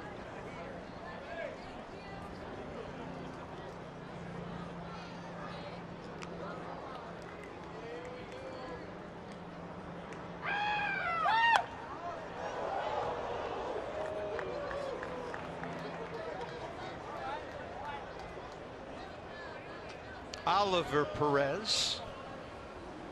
Bottom 7 coming. I feel like we're spying on the pitchers in the bullpen. Like we're not supposed to be seeing them.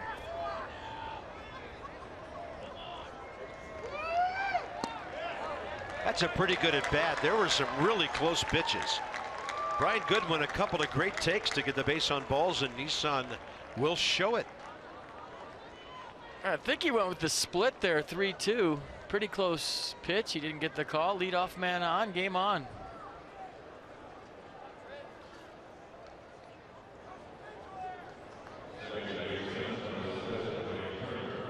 Here's Trey Turner. 1 for 3 tonight. All on the infield, including 1 hit. Boy, Goodwin really had a big lead there. He did.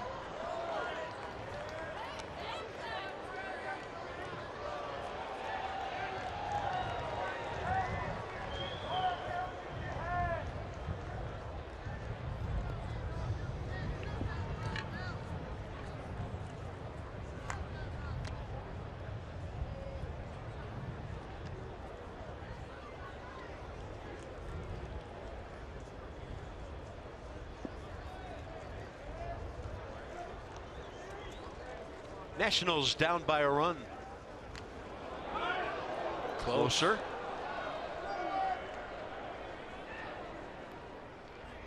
Pretty good move right here. Short arm delivery, got it over there quick. The tag by Descalso. Goodwin just back in time.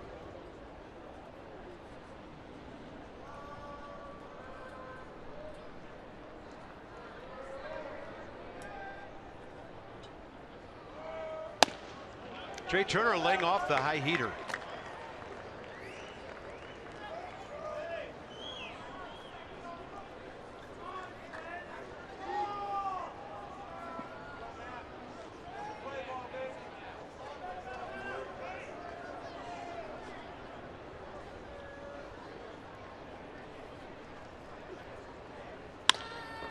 To short. Can anybody turn a double play on this guy? Not even close. And that ball was fairly sharply hit. So Turner at first, one out. Well, that's a good trade of runners. Even though Brian Goodwin can run, he's not as fast as Trey Turner. In a one-run ball game, you just want Turner's wheels on. Yeah, DJ LeMahieu gave it effort, but put that one in your pocket. You're not turning it on Trey Turner. We'll see what he has in store. Seems like Carcetti is quick to the plate. I know the two of us have been around this game for a long time. Do you remember a right-handed batter, any level, anywhere, who gets to first base like him? No. I've never seen it.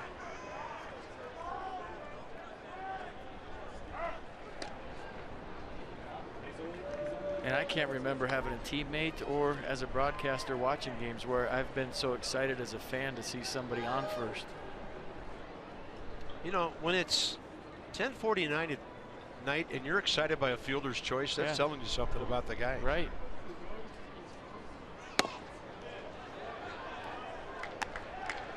Carcetti's real quick to the plate. Plus he's got a good move. This will be tough.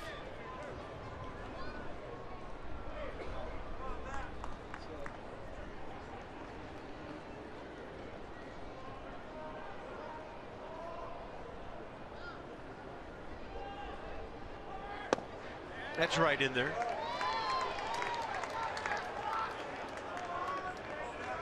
Jason Worth robbed by Arenado of a hit last time. He's 1 for 3 tonight.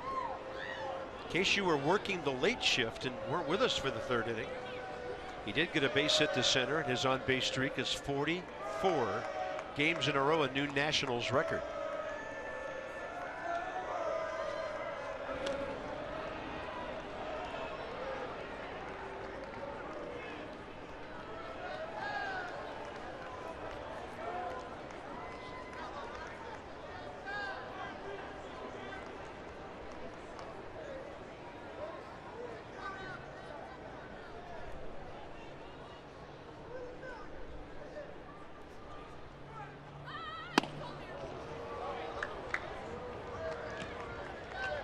Trey usually talks to Davey Lopes after he gets the sign to get the time of the last delivery.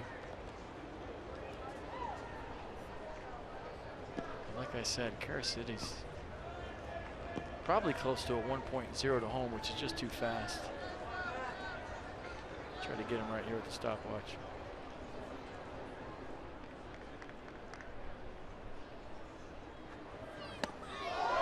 Then he throws that 78 frisbee up there. Counts even 2-2.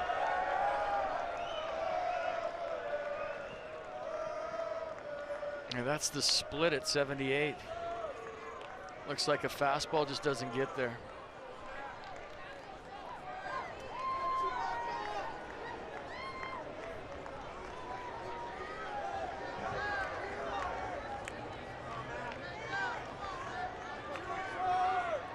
Nationals down by a run, 1 out, 7th inning. Turner still holding. Close. 3-2. That's a big miss because now Trey Turner is off to the races. He has to steal here, you think. But he gets a head start.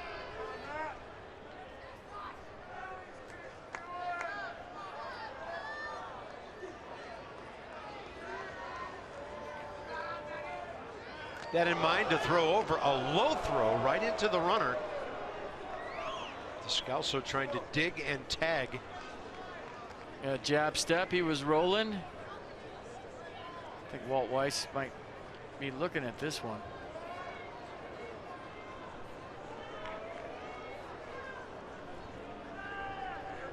And this replay really speeds up the pace of the game, doesn't it? Rockies won a challenge way back in the 3rd inning on the Harper grounder.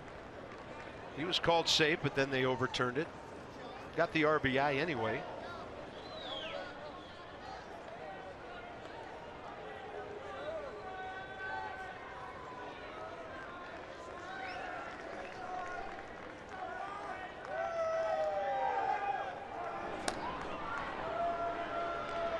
See the Turner effect, though? I mean, Kansas City's got to make a big pitch to Jason Worth right now, and he's worried about Trey Turner and trying to pick him off. And maybe you throw over once, but you have to deliver a huge pitch to a hot hitter in a 1-run game here. That should take precedent over Trey Turner moving here on a 3-2 count. There he goes. Worth, a hard line drive hooking into the seats.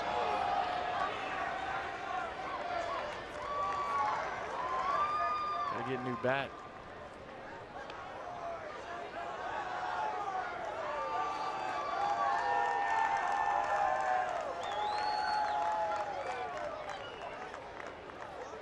I don't think he likes that bat, or he doesn't have enough tar on it.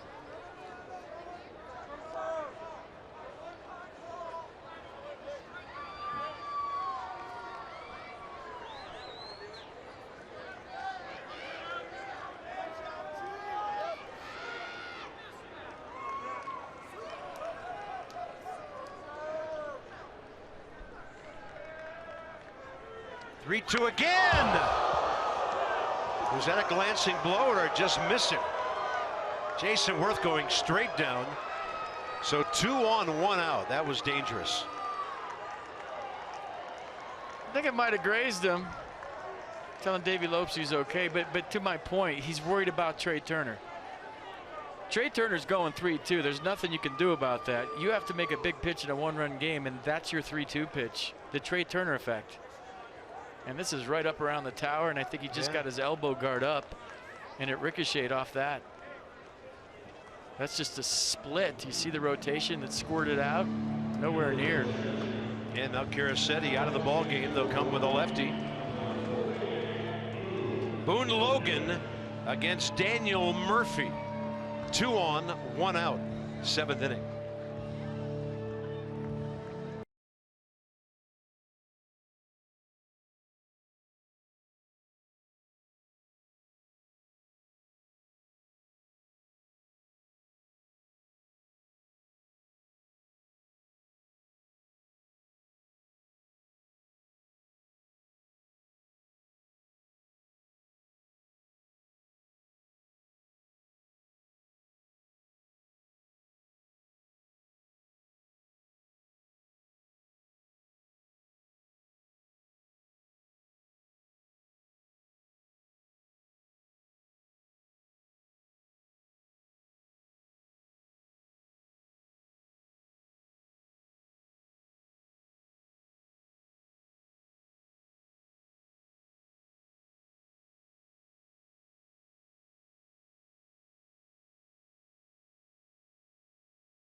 So here's the split that got away. And you want to see what happens when your favorite player gets hit by a pitch? Check out this girl's reaction. Don't you hit my Jason. Is that great or what? Well done. He's okay. He's gonna make it. Gonna be just fine. That was phenomenal. Nice Boone go. Logan walked Daniel Murphy last night.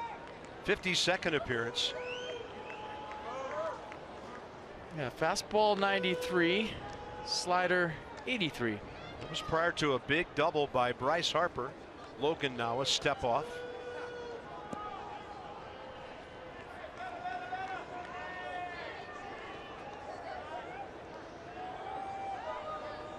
Pretty good percentage on inherited runners by the lefty. Murphy the other way. Ball getting away from Parra, maybe. He runs over and makes that grab. Gerardo Parra has always been an outstanding outfielder. Got a Gold Glove. Couple of them. With Arizona, that's 2 outs. Now you're wondering if this had enough slice to get away from Parra. It was deep enough. Pretty good approach by Daniel Murphy. Obviously he didn't get all of it, but look at the route Parra takes. Clean. And he outran the slice. Yeah, not too many teams have a guy who's won a couple of Gold Gloves coming off their bench late in the game to shore up some defense. Now it's up to Bryce, who's 1 for 2 with an RBI after the double against this lefty last night. Tying runs at second base. They've got Bryce played up the middle, which puts Christian Adames right behind Trey Turner. Just hit one to short, right? If it was that easy. Nats have one of the fastest runners at second and one of the smartest runners at first. To the right side, handled by Descalso. That's it for the Nationals in the 7th inning. 7th inning stretch time for some folks who've been around here for the better part of 4 hours.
Seventh inning here at Coors Field with MLB.TV Premium, the #1 live streaming sports service. Watch every out-of-market game live in HD on over 400 support devices. Blackout and other restrictions apply. Visit MLB.TV for details. I know one person who's watching the game right now on MLB.TV. That's my daughter, Summer Santangelo, who turned 19 today. Happy birthday, sweetie. 19. Wow. Watching on the computer in her dorm room in college, well, her apartment. Happy birthday, Summer.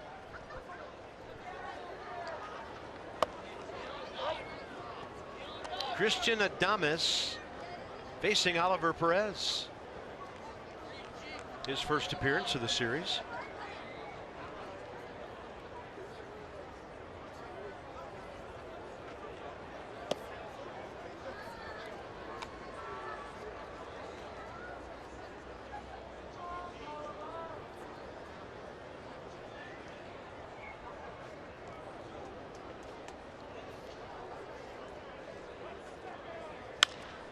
Hot shot, Rendon. He was playing even with the bag. Plenty of time to make that throw. Rockies box score, 2 runs in the third on a 1-out double by Charlie Blackmon, a homer by guess who, DJ LeMahieu. And then their other run in the 5th on a 1-out triple by guess who, DJ LeMahieu. And then a ground ball by Nolan Arenado when Anthony Rendon took 2 bags away from him. So here's Gerardo Parra, who came in for defense, hitting .254.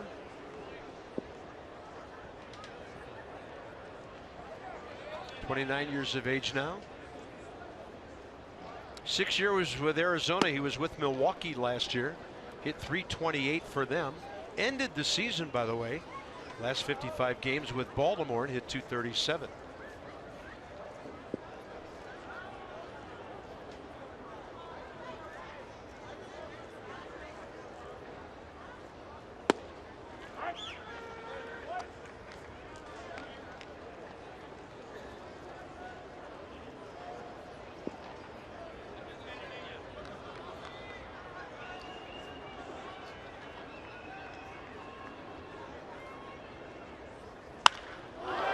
That's a loud sound and a long drive to right center. Off that big fence out there, stays in the yard, and a 1-out double, and that new fence has had an effect on this series.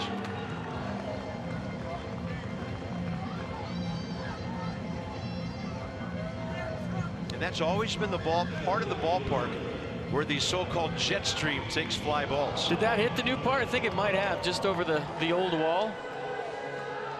Pretty good swing by Parra.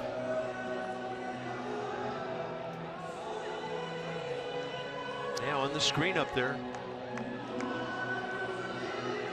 Here's Charlie Blackmon, 1 for 3 with a double.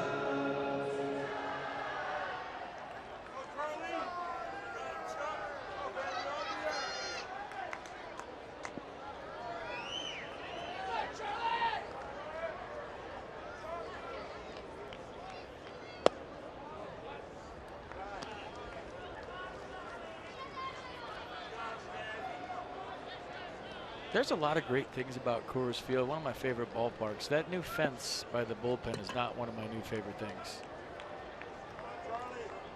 I'm sure some pitchers like it, though. It's a front door breaking ball. I mean, doesn't it look like a prison fence? You put the barbed wire on top. You know, and then they extended it all the way out. Right there to the yellow line. I mean, you could blast one straightaway center field and get 2 bags out of it. Swing and a miss. And for whatever reason, from the time this place opened back in '95, that bullpen area is where the line drives just keep on going.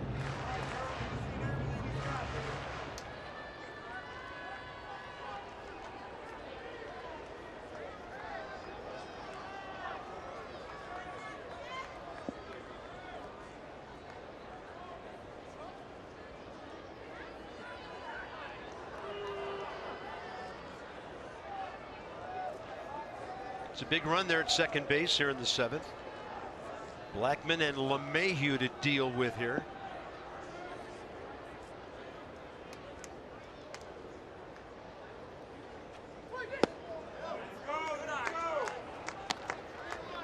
I think that's when it really gets tough as an opposition here is when the bottom of the Rockies order gets on, and then you get to the top of the order facing these guys. If you get anything from 6, 7, 8 in this lineup without Trevor Story, without Mark Reynolds, you got something going if you're Walt Weiss. Oliver Perez walks Blackmon.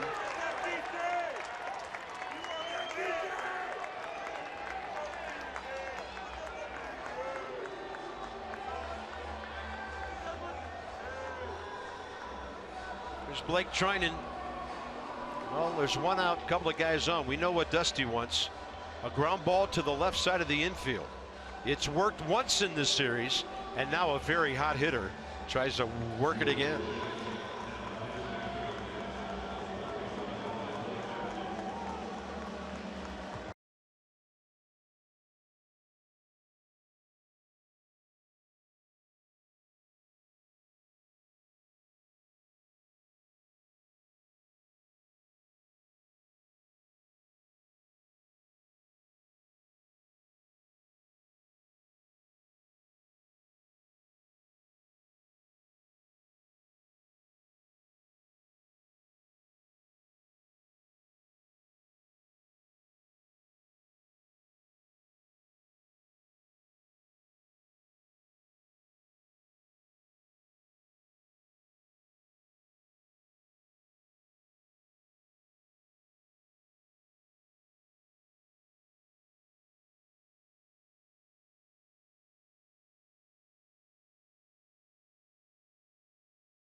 Baker trying to keep them from doing that.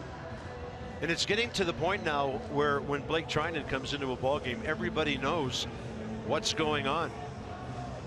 He's going to try to bury that sinker against somebody, get a ground ball to the left side like he did on Nolan Arenado last night. Yeah, the trick for Blake is making it look like a strike so the right-handed hitter commits, and then the last minute it runs in on your hands.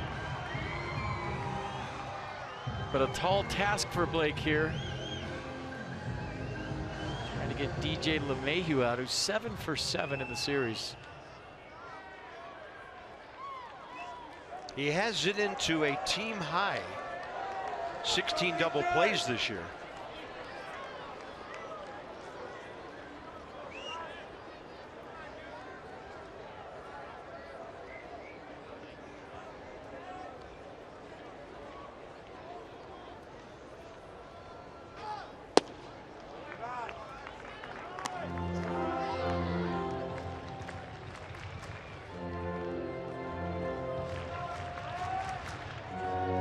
He is flirting with something big here tonight. Single first inning, 2-run homer in the third, the triple in the fifth on the ball that hit high behind Bryce Harper and then bounced way back toward the infield. Stays outside. Pretty good pitch. Mercedes-Benz will track it. I thought this was a strike. What do I know?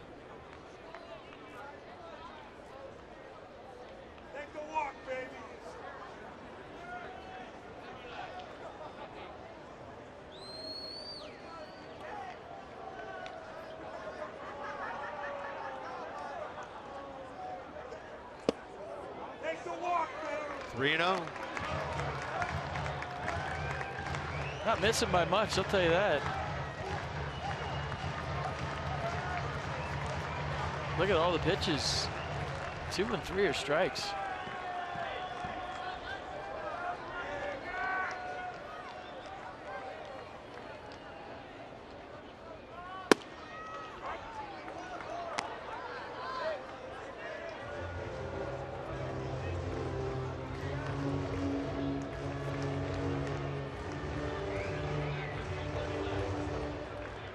Confused.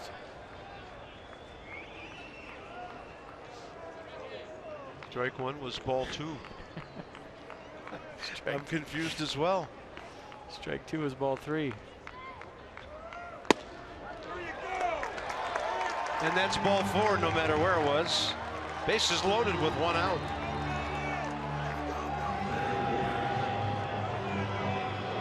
Well, he coaxed the double play out of Arenado last night. Good hitters know what he's going to try to do to him. So you'd think Arenado's looking for something out over the plate. He's not going to commit to anything. He fell right into the trap of first pitch hunting with Blake Trinan. If you've never seen him or haven't seen him in a while, you forget how much his ball runs. Yeah, Arenado had faced him one time before, a strikeout long ago.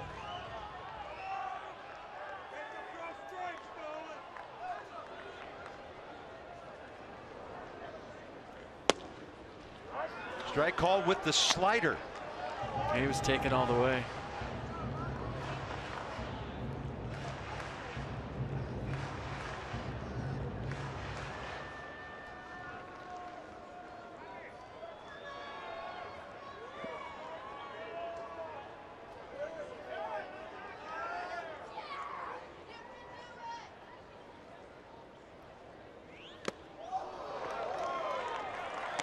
Right, 95 with sink. Let's see this pitch again. It looked like that might have had some cut to it, actually, going away from Arenado. You see the way Wilson Ramos reached across and caught it? And did you see how quickly Arenado looked back at Ramos like, what was that? Yeah. He throws it away, but the runners have to stay. Backstop not very far behind the plate, so the Nats get away with one there. Something to talk about when you come in on the first day and survey the ballpark. Things going on around the infield. Well, that's a good read by Parra. If he goes here, he's out. A little ricochet back to Wilson Ramos.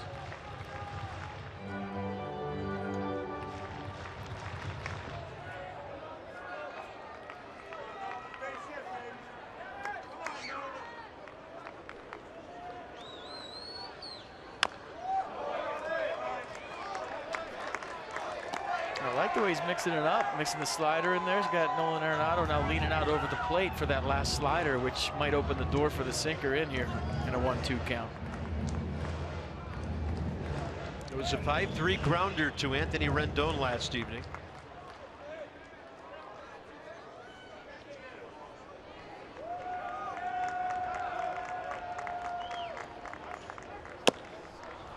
And he chops one foul, seemingly picking the ball off the ground. Yeah, that was Vladimir Guerrero-esque.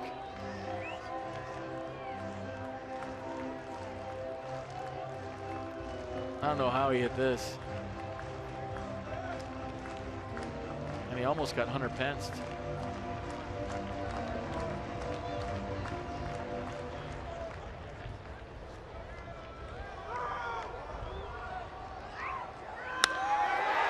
Into center. And Ben Revere going back. 2 runners. In fact, all 3 tagging up here. And the Rockies will take a 4-2 lead. Arenado 2 RBIs tonight. Now he has 95. Well, check out the sequence. Blake Treinen versus Nolan Arenado, round 2. Last night he got him on a double play, 5-3 on the first pitch, so he's taken tonight. Then he gets him to an 0-2 count. Tries to expand with a slider or trick play off the backstop. Everything down in the zone. Look at Arenado fighting. And he finally gets something out over. He can handle, stays through the slider. Gets extended. And it's a deep sac fly to center field. They're walking Carlos Gonzalez to get to the pitcher's spot. They went for the punch out with the slider instead of the ground ball with the sinker.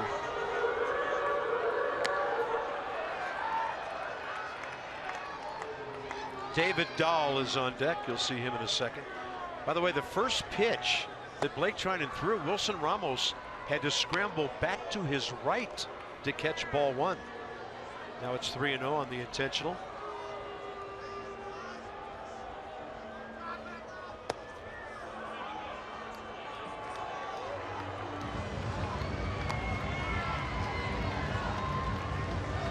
Long 7th inning for Dusty and his bullpen here, but still only 1 run in.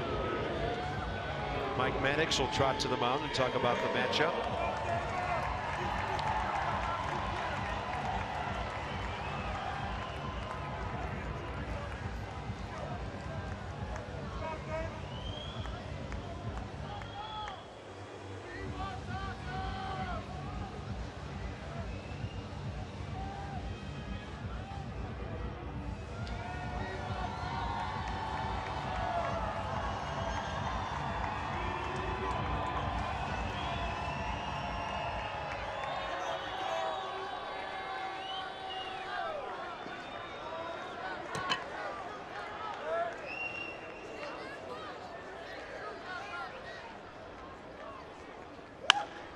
That's a crippling base hit to left. It'll score 2. There's a 3rd runner trying to come home. And around 3rd is Gonzalez. He is out. On a good relay and a good reach by Wilson Ramos on that tag. But the Rockies pick up 2 more runs. Well, circle that play. It could be big. You never know in this ballpark with 6 outs left. Obviously, it doesn't look good, but that was a great throw by Danny Espinosa. Jason Worth hustling down into the corner, getting it to Danny. And then a really good tag by Wilson Ramos at the end to get Carlos Gonzalez. Very athletic play.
Baseball on Masson, brought to you by University of Maryland, University College. That's what Coors Field looks like to pitchers.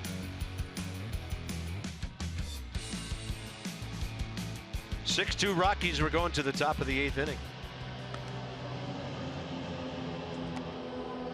Well, Nolan Arenado, a couple of more RBIs tonight. 95 on the air.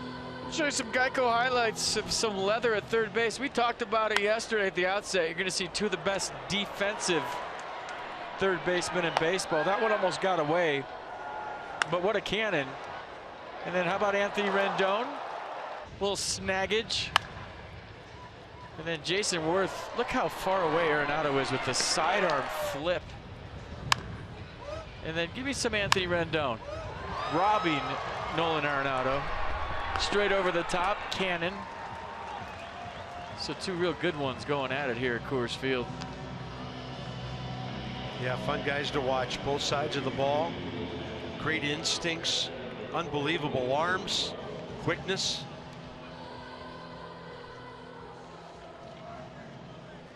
Martin Prado and Justin Turner, the fielding percentage leaders, but I don't think anybody considers them anywhere near these two.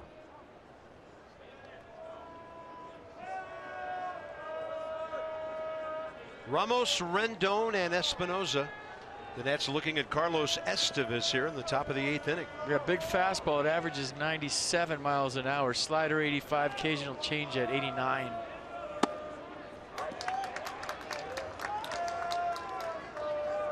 Two and 7 on the year, 5.23 ERA. Yeah, it's just 23. Has 11 saves.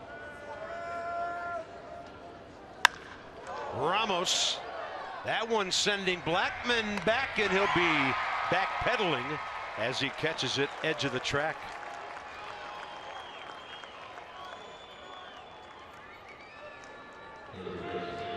Yeah, good swing. Ball went far. Not a problem for Charlie Blackmon. He's playing deep. Here's Anthony Rendon, who's at a 2-for-3 night. Blooper down the line, right field last time. Loud double off the fence in right center first time. Front door on the slider. It's another guy with a bunch of saves, Jake McGee.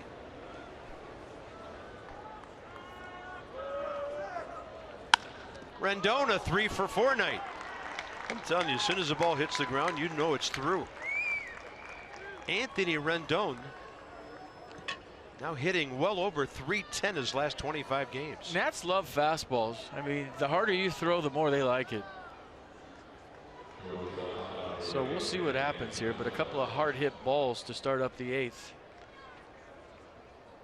There's Danny Espinoza, 1-for-2 with a sacrifice, and then batting right-handed. A base hit right out of the rain delay back in the 4th inning.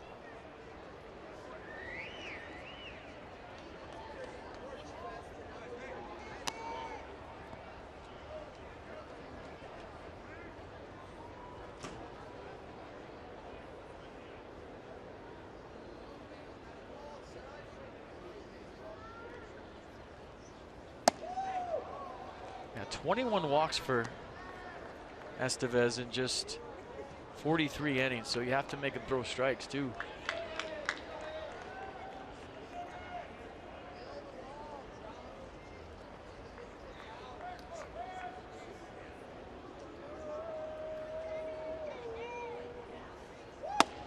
That's well inside. 96 popping in there, 2-0. Yeah, that throw by Espinoza kept the Nats within grand slam range. Could turn out big, we'll see. And the tag by Wilson.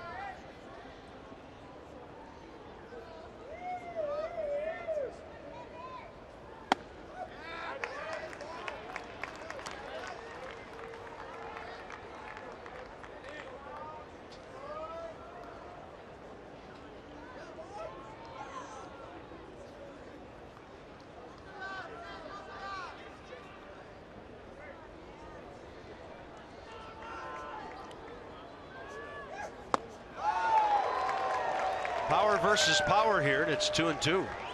Nissan will track another heater. Yeah, Danny a little late here on the 96. Tried to hit one out of the stadium. Gearing up on a 2-1 heater.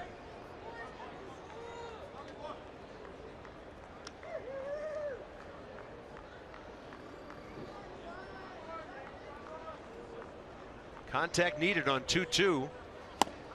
And fastball by him. 2 down.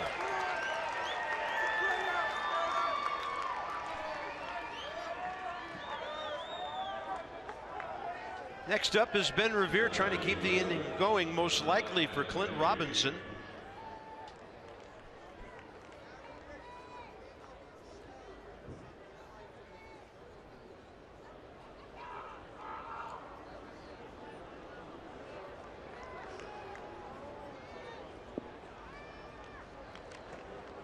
Ben Revere 0 for 3, fly ball to left, double play grounder, swinging strikeout. This guy's got some serious heat. Clint just now stepping out to the on-deck circle.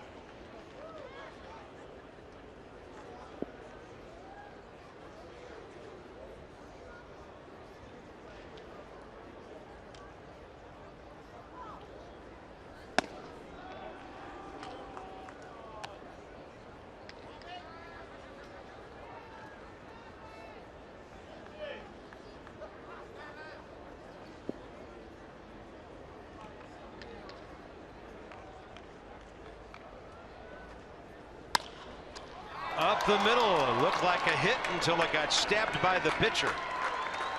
The Nats have stranded 9 base runners, and they've had 6 innings tonight in which they've had 1 hit.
With a 1.70 on the road this year in 9 starts, trying to go 16-3. He'll be on the mound for the Nationals tomorrow. And there's John Gray, 5-1 in 10 starts at Coors Field. Is he the right-handed De La Rosa? 8-6 overall with a 4.55 ERA. He's just 24 years of age. 2:30 p.m. tomorrow. Johnny and Ray get us going with Nats Extra. Blake Treinen out for another inning. 16 pitches, 7 strikes in that 7th. Dusty can do that because he threw 1 pitch last night. It'll be Hundley, Descalso, and Adames. Bottom of the 8th for Colorado. Nick Hundley's had a good night, 2 for 3. 0 for 1 career against Blake.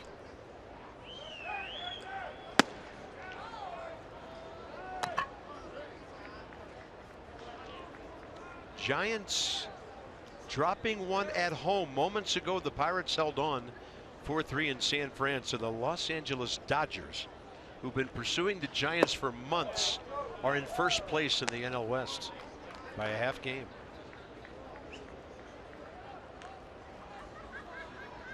Yeah, all the other baseball is over now. And Giants are 9-20 out of the break. Wow.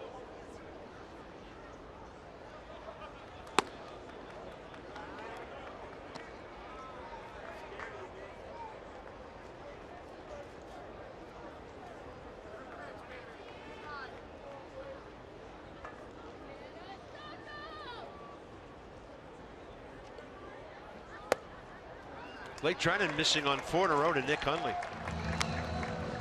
That's his 3rd walk. 1 was intentional. Yeah, John Gray for the Rockies tomorrow, a guy that comes right at you, throws a good fastball, challenge you. Kind of old school guy, stare you down. Number 55 too. I promise I will not say 55 Shades of Gray tomorrow. I will not say it. I figured since it's 1 in the morning, I'll say it right now. Get out of the way, you know? Yeah.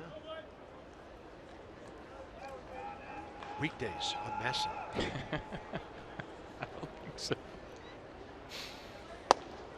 Right in there to Daniel Descalso, 0 for 3 tonight.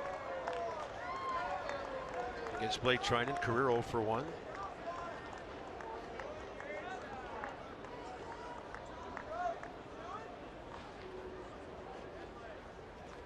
There are some relievers who have a hard time pitching an inning or a portion of an inning and then sitting for 8 to 10 minutes, then coming out and refiring the following frame.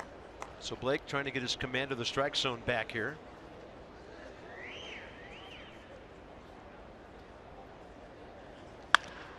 To short, nice and hard for Espinoza, giving Trey Turner plenty of time even with a speedy runner. 6-4-3. Johnny and Ray in the studio tonight. They've had a long night just like we have. We invite you to tune into the Nats Extra Post Game Show. It's presented by who but WB Mason. This one's over.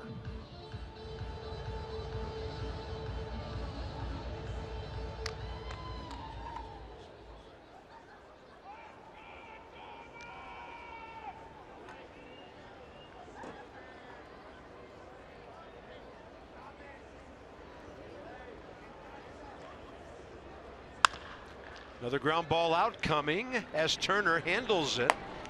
Adames retired, so that inning comes to a quick close after the leadoff walk. Nats in the 9th have 9, 1, and 2 coming up.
Hoping to hit in the 9th. One is guaranteed to hit, and that's Worth. Let's go inside the numbers. We talked earlier that Jason had broken now the Ryan Zimmerman Nationals record. He's tied Tim Raines, who did it twice. Interesting thing about the guy on top, Rusty Staub, also did it twice. It's pretty amazing. 46 games in a row, 2 times each for Rusty and the great Tim Raines. But Raines and Staub did it over 2 seasons. So it was the end of one season, beginning of the next. Okay, got it. One season to the other. Yeah, I feel like that's a little easier, right? I don't know. There was a time when streaks were not considered. There's more grindage Yeah, to do it all in one season. absolutely.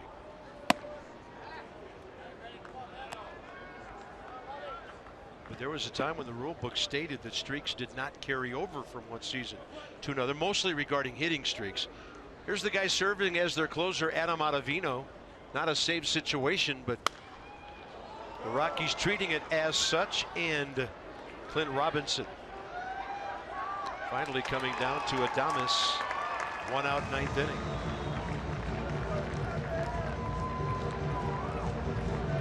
Ottavino, 2 pitches, fastball 94, slider 82. You saw the numbers.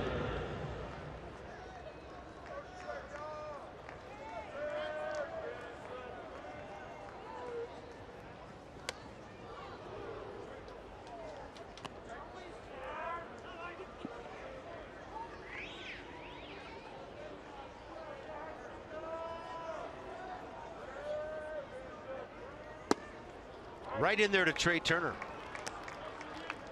1 for 4.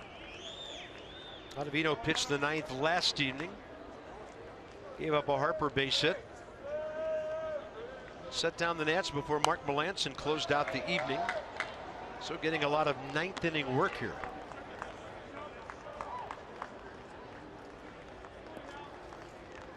Yeah, big time crossfire guy, hides the ball real well. Steps right toward the 3rd baseline and throws the glove at you first, and then the delivery, a lot of deception. Yeah, you're trying not to bail, then he drops a breaking ball on you like that.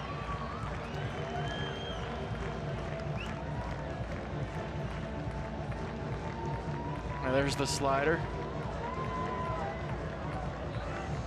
Tough to stay in there when he's stepping behind you almost.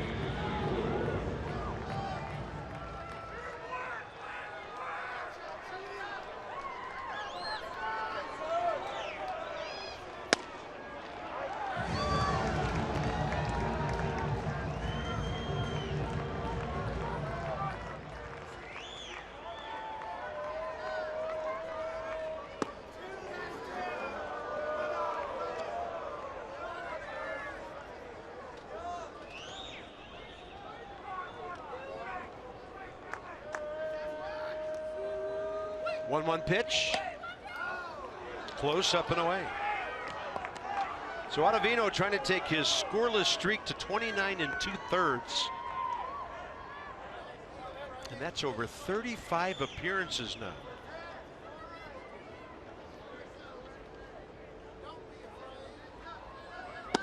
Front door breaking ball.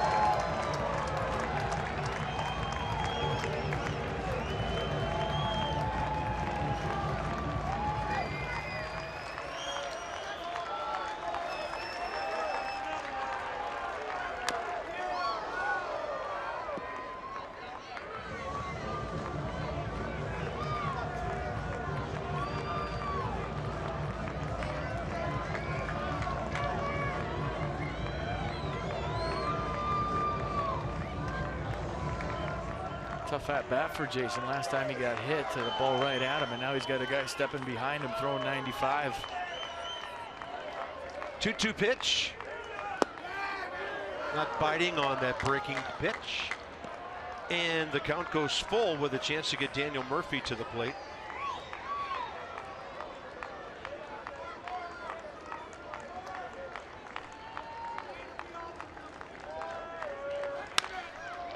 Left side, Arenado. Kind of running into his throw, holding on to the ball for a while. That'll do it for the Nats tonight. Rockies win it 6-2 at a 2-hour and 5-minute rain delay. Long evening here. One more segment from Denver.